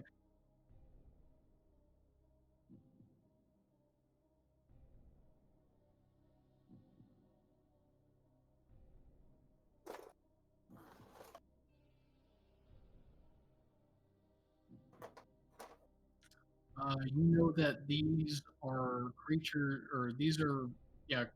that are formed whenever they're kidnapped from their homes and forced to consume flesh to turn into a fae.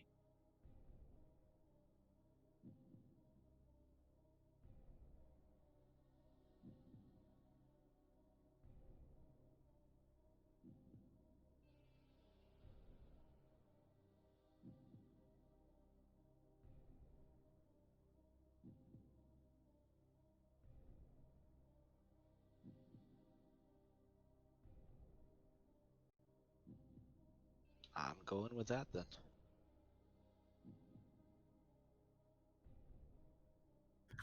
D. Fae is their final answer. It is indeed Fae. On to the third question. This is where Argonaut destroyed someone with fire for the first time. Nope. It's the one controlling them.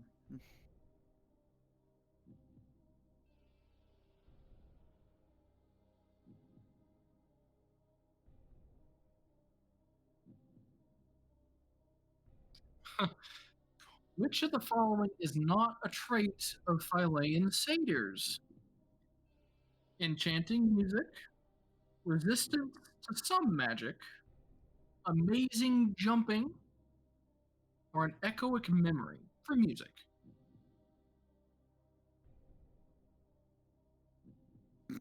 Lycus.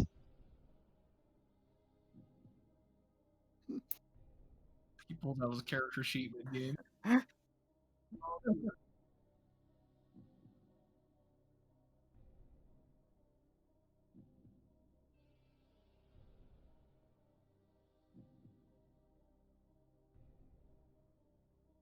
Are you sure, Mr. Thylean Satyr? Oh, he's got me there, folks. Final answer C, amazing jumping. God, I hope he got that one right. He did. On to the fourth one. So Thylean satyrs are white. Gotcha. That's racist. Very. She shuffles through her cards, picks one out.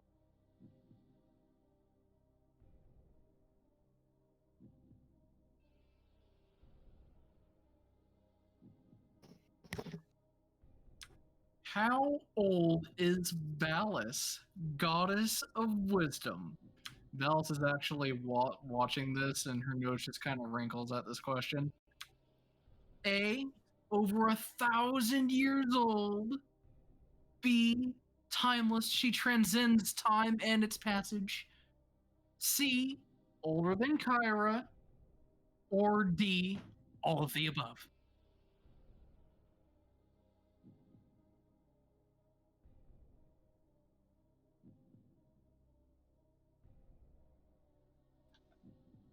I mean, considering only one of those was a number. I mean, I think D actually is correct. But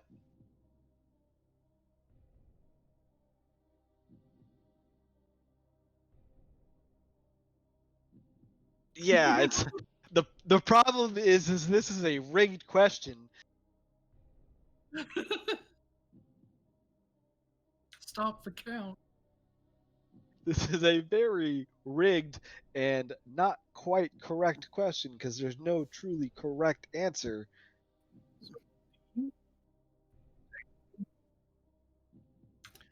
Over 1,000 years old, timeless. She transcends time and its passage.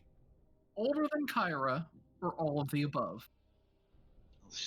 She is the eldest daughter of, so she is older than Kyra. We don't know exactly when she came to this land because I don't know if A is correct. But yeah, the only truly correct answer is older than Kyra because the rest of them could technically be true as well, though. She also hasn't aged in 500 plus years. Oh, thinking about C, huh?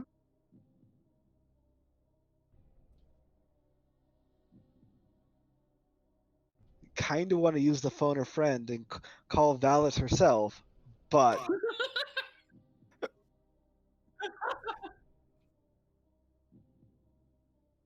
Oh man.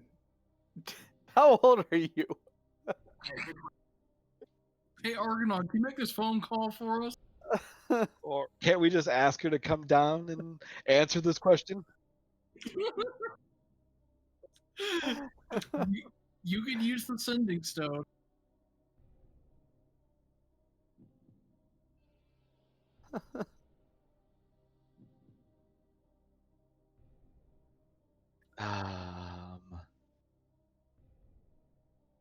Is it worth using the sending stone on this question? Because this is a rigged question, Kyra. Rigged. Her face is all scrunched up, like, come on, give me that answer.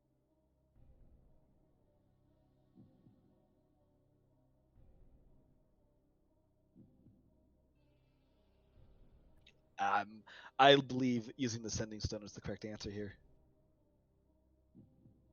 Oh. So yeah. Who's We're making gonna- the call?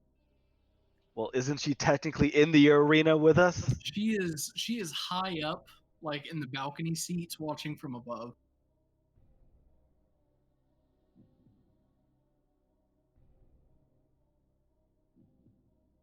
It's C. She just wants to rub the fact in my face that I'm older than her. That just means you're more wise.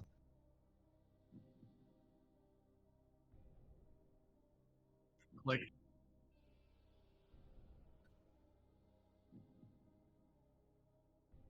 Final answer. C. Older than Kyra. Yep, that's right.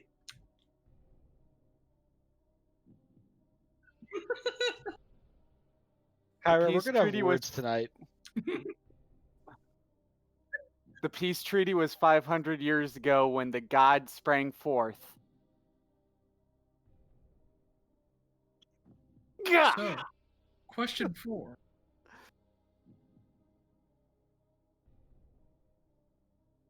I thought that was question 4. Uh,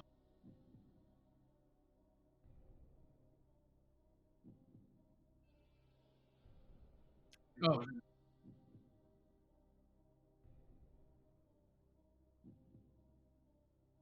There was Satyr, there was God, there was Pythor, and then there was. yeah, you're right. Question Zendaya. 5. Question 5. What is the breath weapon of a silver dragon? Lightning. A. Radiance. B. Freezing cold. C. Paralyzing gas. D. Both B and C.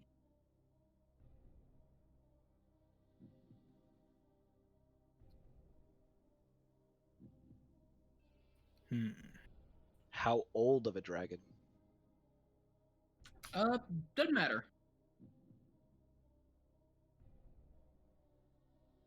By the way, if my theory about the gods is correct, this is a rigged question. Well, not rigged, but we're like, hey, how well do you know me? Question. So B was cold and C was paralyzing. Paralyzing gas, yes. All right. D. D. Final answer? I believe so, unless Yeah, it sounds about right. They picked D, freezing cold and paralyzing gas, not something you want to be at the receiving end of. They are correct. All right, they made it past the halftime, folks. We're going to have to step up the ante. Question 6.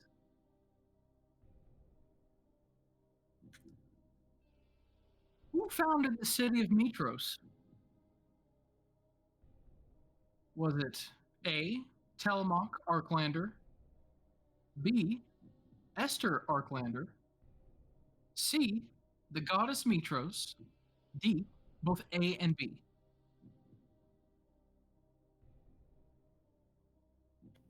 I think that my knowledge should be able to be used here because my character would know this answer, and it has never come up before. Ajax has no idea since he's not from here. Actually, it did come up as we were talking about the Did it? or the tombs. That's right.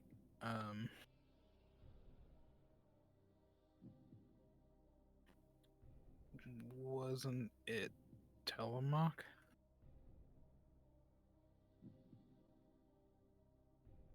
I don't know. Well, Telemach was a pretty important guy. He could have been it. Again, my character would remember this.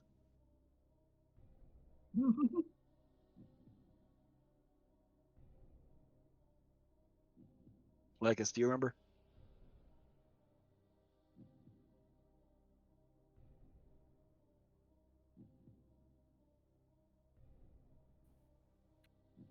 Telemach Arklander, Estor Arklander, the goddess Mytros, both A and B.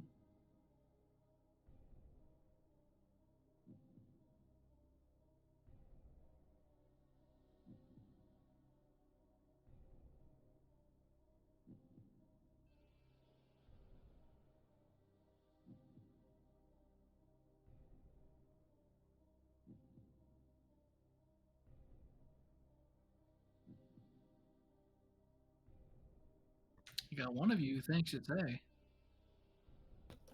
I mean,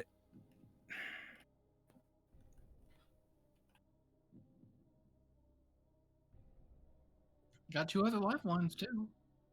this is true. This is true.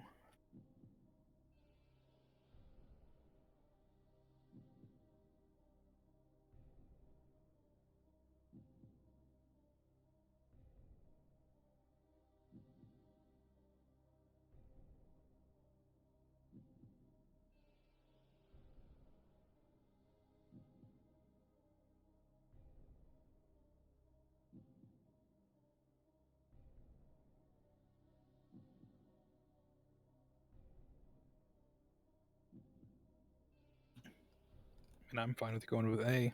What do you other two think? I just don't remember if his son was involved or not. I don't think so.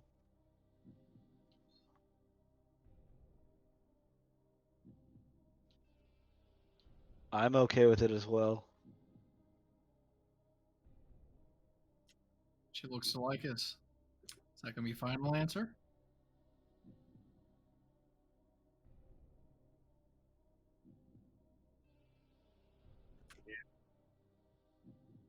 So we've come to this. Goddess Mytros, the city is named after. You played a big part in the city's history, not the creator. As to Arklander, well, he got a lot done. Huge dick. He was one.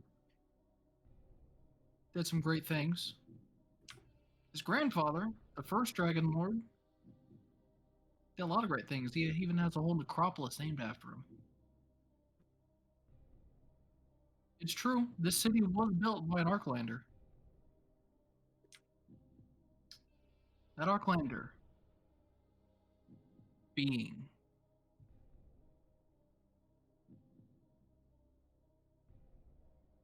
Telemark Arklander. They got it, folks!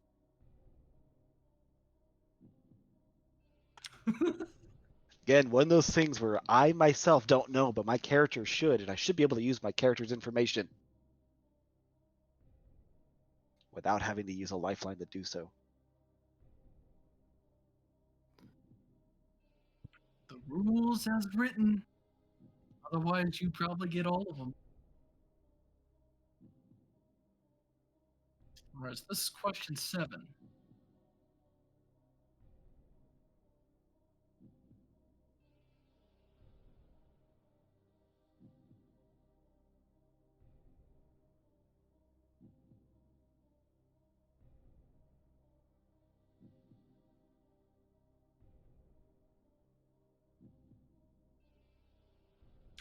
Mytros is famously guarded by a gargantuan statue of Pythor. But it wasn't always the sole guardian. Who or what destroyed the twin Colossus? A. Sidon, Lord of Storms. B. Kentamane, the Hundred-Handed. C. A massive creature of the sea known as the Kraken. Or D. Arisia during the Second War. I have no idea what that last one is. Arisia is the Rival to the Mytros. rival nation.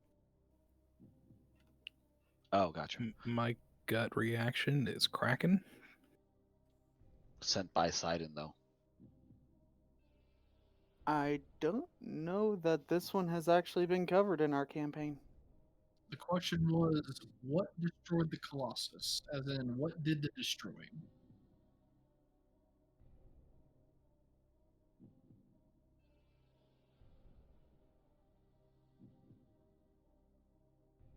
Yeah, I'm not sure if we actually covered this one. Yeah. We may have, but this is... I'm okay with using that other lifeline to try and use a history check. Because I don't that one has not come up at all yet.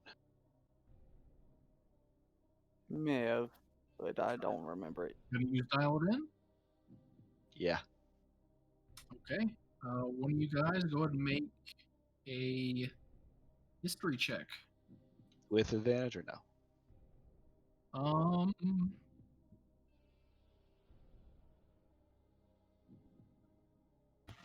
Whoever is proficient in it can help someone else.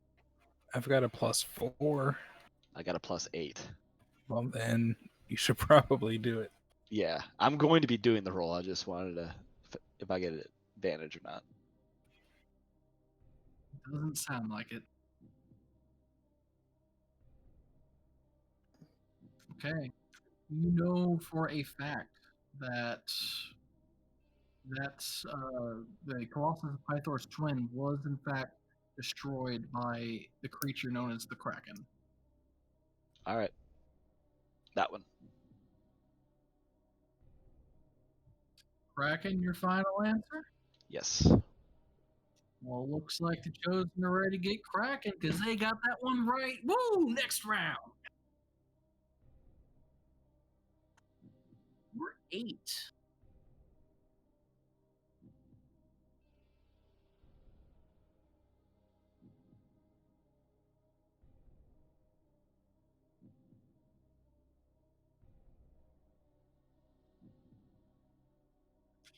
Even now, in this age of peace, the seas can be a dangerous place.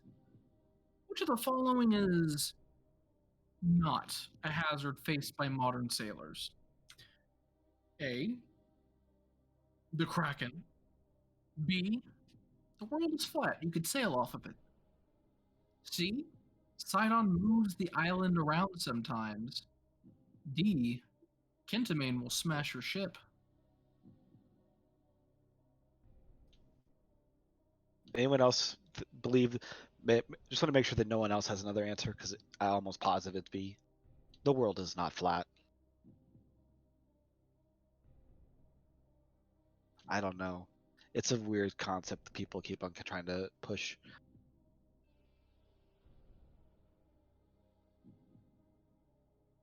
Ajax? Sorry. It is definitely not flat. I don't think they believe that. Yeah. So, yeah. That answer. I think it was B. B. Final answer. They got it correct. This is question 9, I believe. Yes. 9.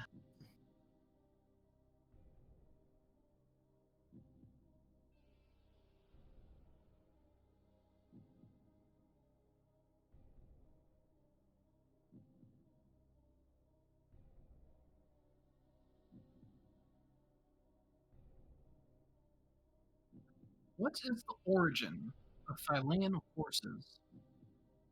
A. Cursed centaurs. B. They were brought by settlers.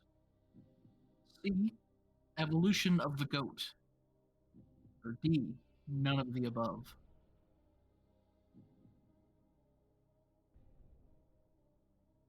I'm fairly positive B. B does sound pretty correct. The centaurs. No, that's A. B is the one where they were brought by settlers. Oh, right. Going with B? I believe so, yes. I'm going B. A lot of stuff was brought here by people from the outside, including horses. They made it to the final round. Sounds good. Final round. The lights dim. Her face gets a bit dark. She leans forward to the both of you, the microphone at her mouth. Who created the goddess Thylea? Everybody in the audience is like, oh! People like fainting. People are getting pissed that she asked that question. Okay. A. The land itself. B. Zyphurian, eldest Titan star shaper. C. James Oland and Jesse Sky. Wait, what? D. No one and no thing. She has always been and always will be. I'm sorry, what was that? C? What was that? James Oland and Jesse Sky. Who are they?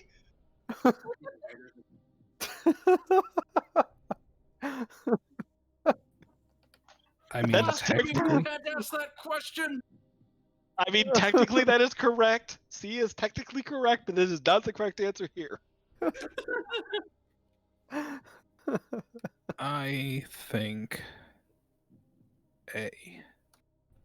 I say we use our last lifeline that we haven't used yet and ask the crowd. Yeah, might as well.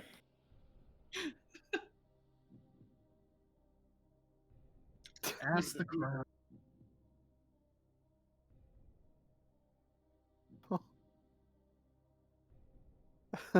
Let's see here. Yeah. Overwhelming majority is pointing to D. She always has been and always will be. I still think it's the oldest Titan God Shaper person or Star Shaper. But I don't know. I mean, D sounds as good to me as any. I mean, we could just go trolley and do C because it is technically correct.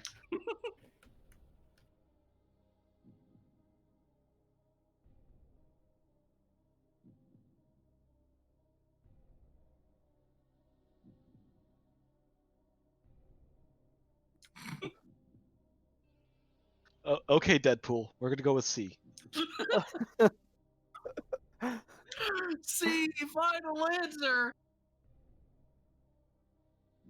You are. Before she can finish, Valis just stands up. Kyra, you stop it right now.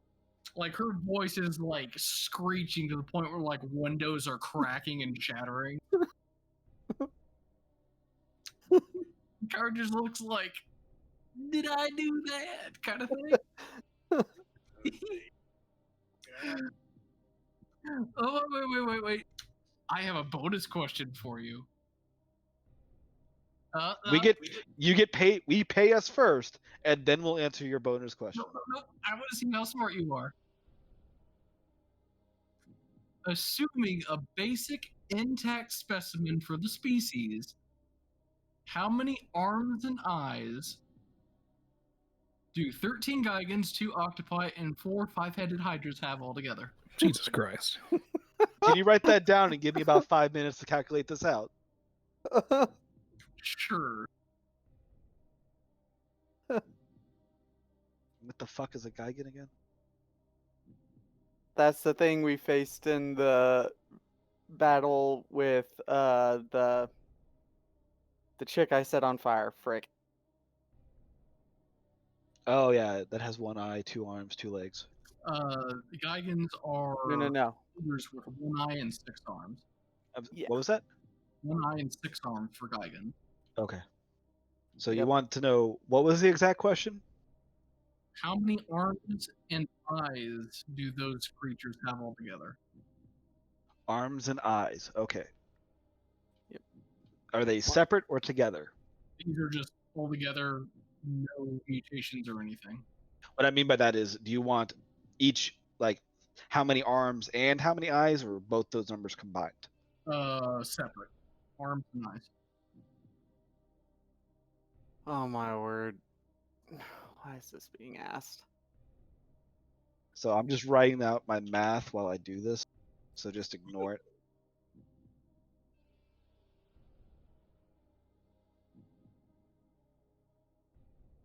Okay, math teacher. We all graduated years ago. Stop asking us this stuff. Octopies have 2 eyes, right? Yes. Okay. You said you weren't going to sully the session with actual math. You lied. Dude. No, that was only for the Math Olympics. Now, question: Hydras. Are there? They don't have any arms. They have 4 legs but no arms. They have 4 limbs. It'd be 40 eyes. Yeah. Well, no, it wouldn't. Would it? They only have 2 eyes on each head, right? Yeah. So, 5-headed hydras. There are 4 or 5-headed. Yeah, 40 eyes. But was the question how many arms or how many limbs? Arms. Yeah, they have no, hydras have no arms. They have 4 legs. So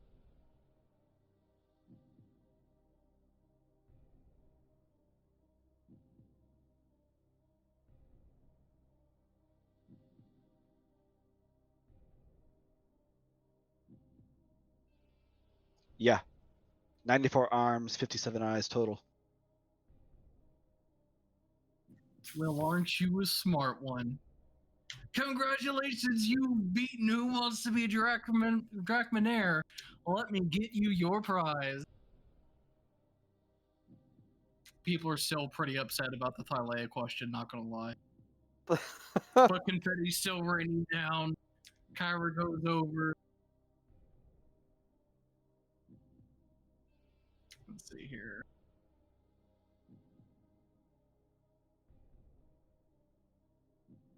The grand prize. So, you got some money coming to you? Have no doubts. It's just, the way my bank account works, I might have to actually pay your winnings after the world is saved, but I got you this. What?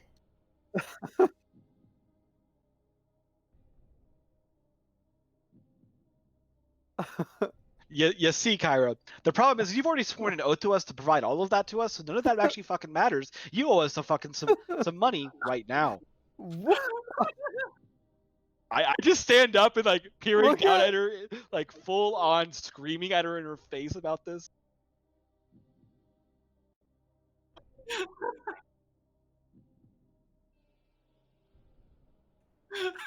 Why are the gods bankrupt? What? Why are people yelling at the god? And not just for unanswered prayers this time.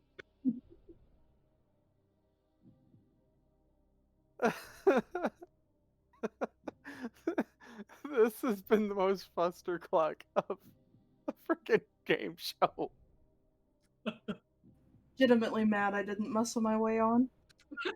I'm legitimately mad that we didn't go in with the 2-person group. And with that, Kyra skedaddles out of there. She needs to make a check for. Do I actually have that? Are you gonna cast Hold Person? Does Hold Person actually work on her? Actually, yes. Cast Hold Person. I need my theory tested. I actually don't have hold person. I thought I did, but I don't yet. That's next level. What, Lycus? Yeah, sure. I'm just imagining the giant red buzzer that she said would go off with magic just goes nuts. We've already won, so it doesn't matter. Lycus, you're gonna have to compete with 110 movement every round.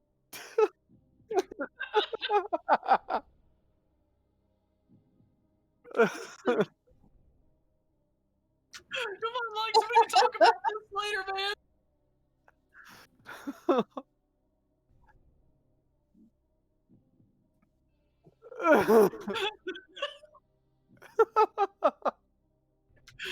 And that is where we will stop the game for the night. The Arcadia Festival has concluded. If you got an item, I will work on getting those items created by next session. Devoted so much time to bullshit. Where she heads out, Kyra just does a fucking dab when she goes out. Okay, now's the part where Arcanine joins in the chase.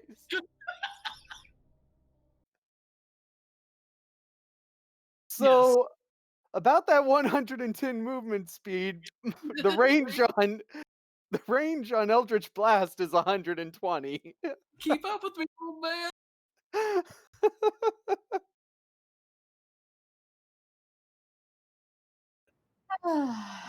That was a good time. Why is there no prize for the big draw? The I'm Academy is surprised supposed to be paying out questions this. right. Actually, we couldn't deny the goddess Kyra's request to have a game here, and she insisted she had the prize all situated. So It sounds like the Academy owes us some money. That's The all right. cheating We'll is just take out it of a every night. prize. What else take it out of the town's bank account? This was her event. It was sponsored by the Academy. The Academy owes us a prize. I will debate this until I burn down the Academy if I have to. Miss Tabitha, please, your temper.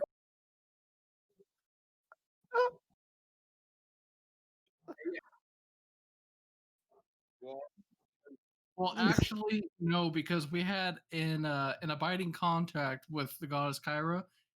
It's not very long. It just says it's a scroll of parchment written by Kyra that says, "I got this, yo." Signed Kyra. Because that means anything. From a goddess, yes, it does. You have I not thought- spent enough time with her. I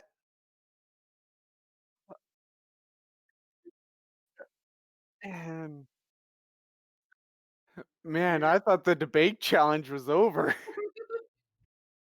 she insisted she had everything under control. The debate challenge actually had the best prize. Yeah, surprisingly. All right. Well, I'm gonna get food. I'll see y'all next week. Same, See later. ya.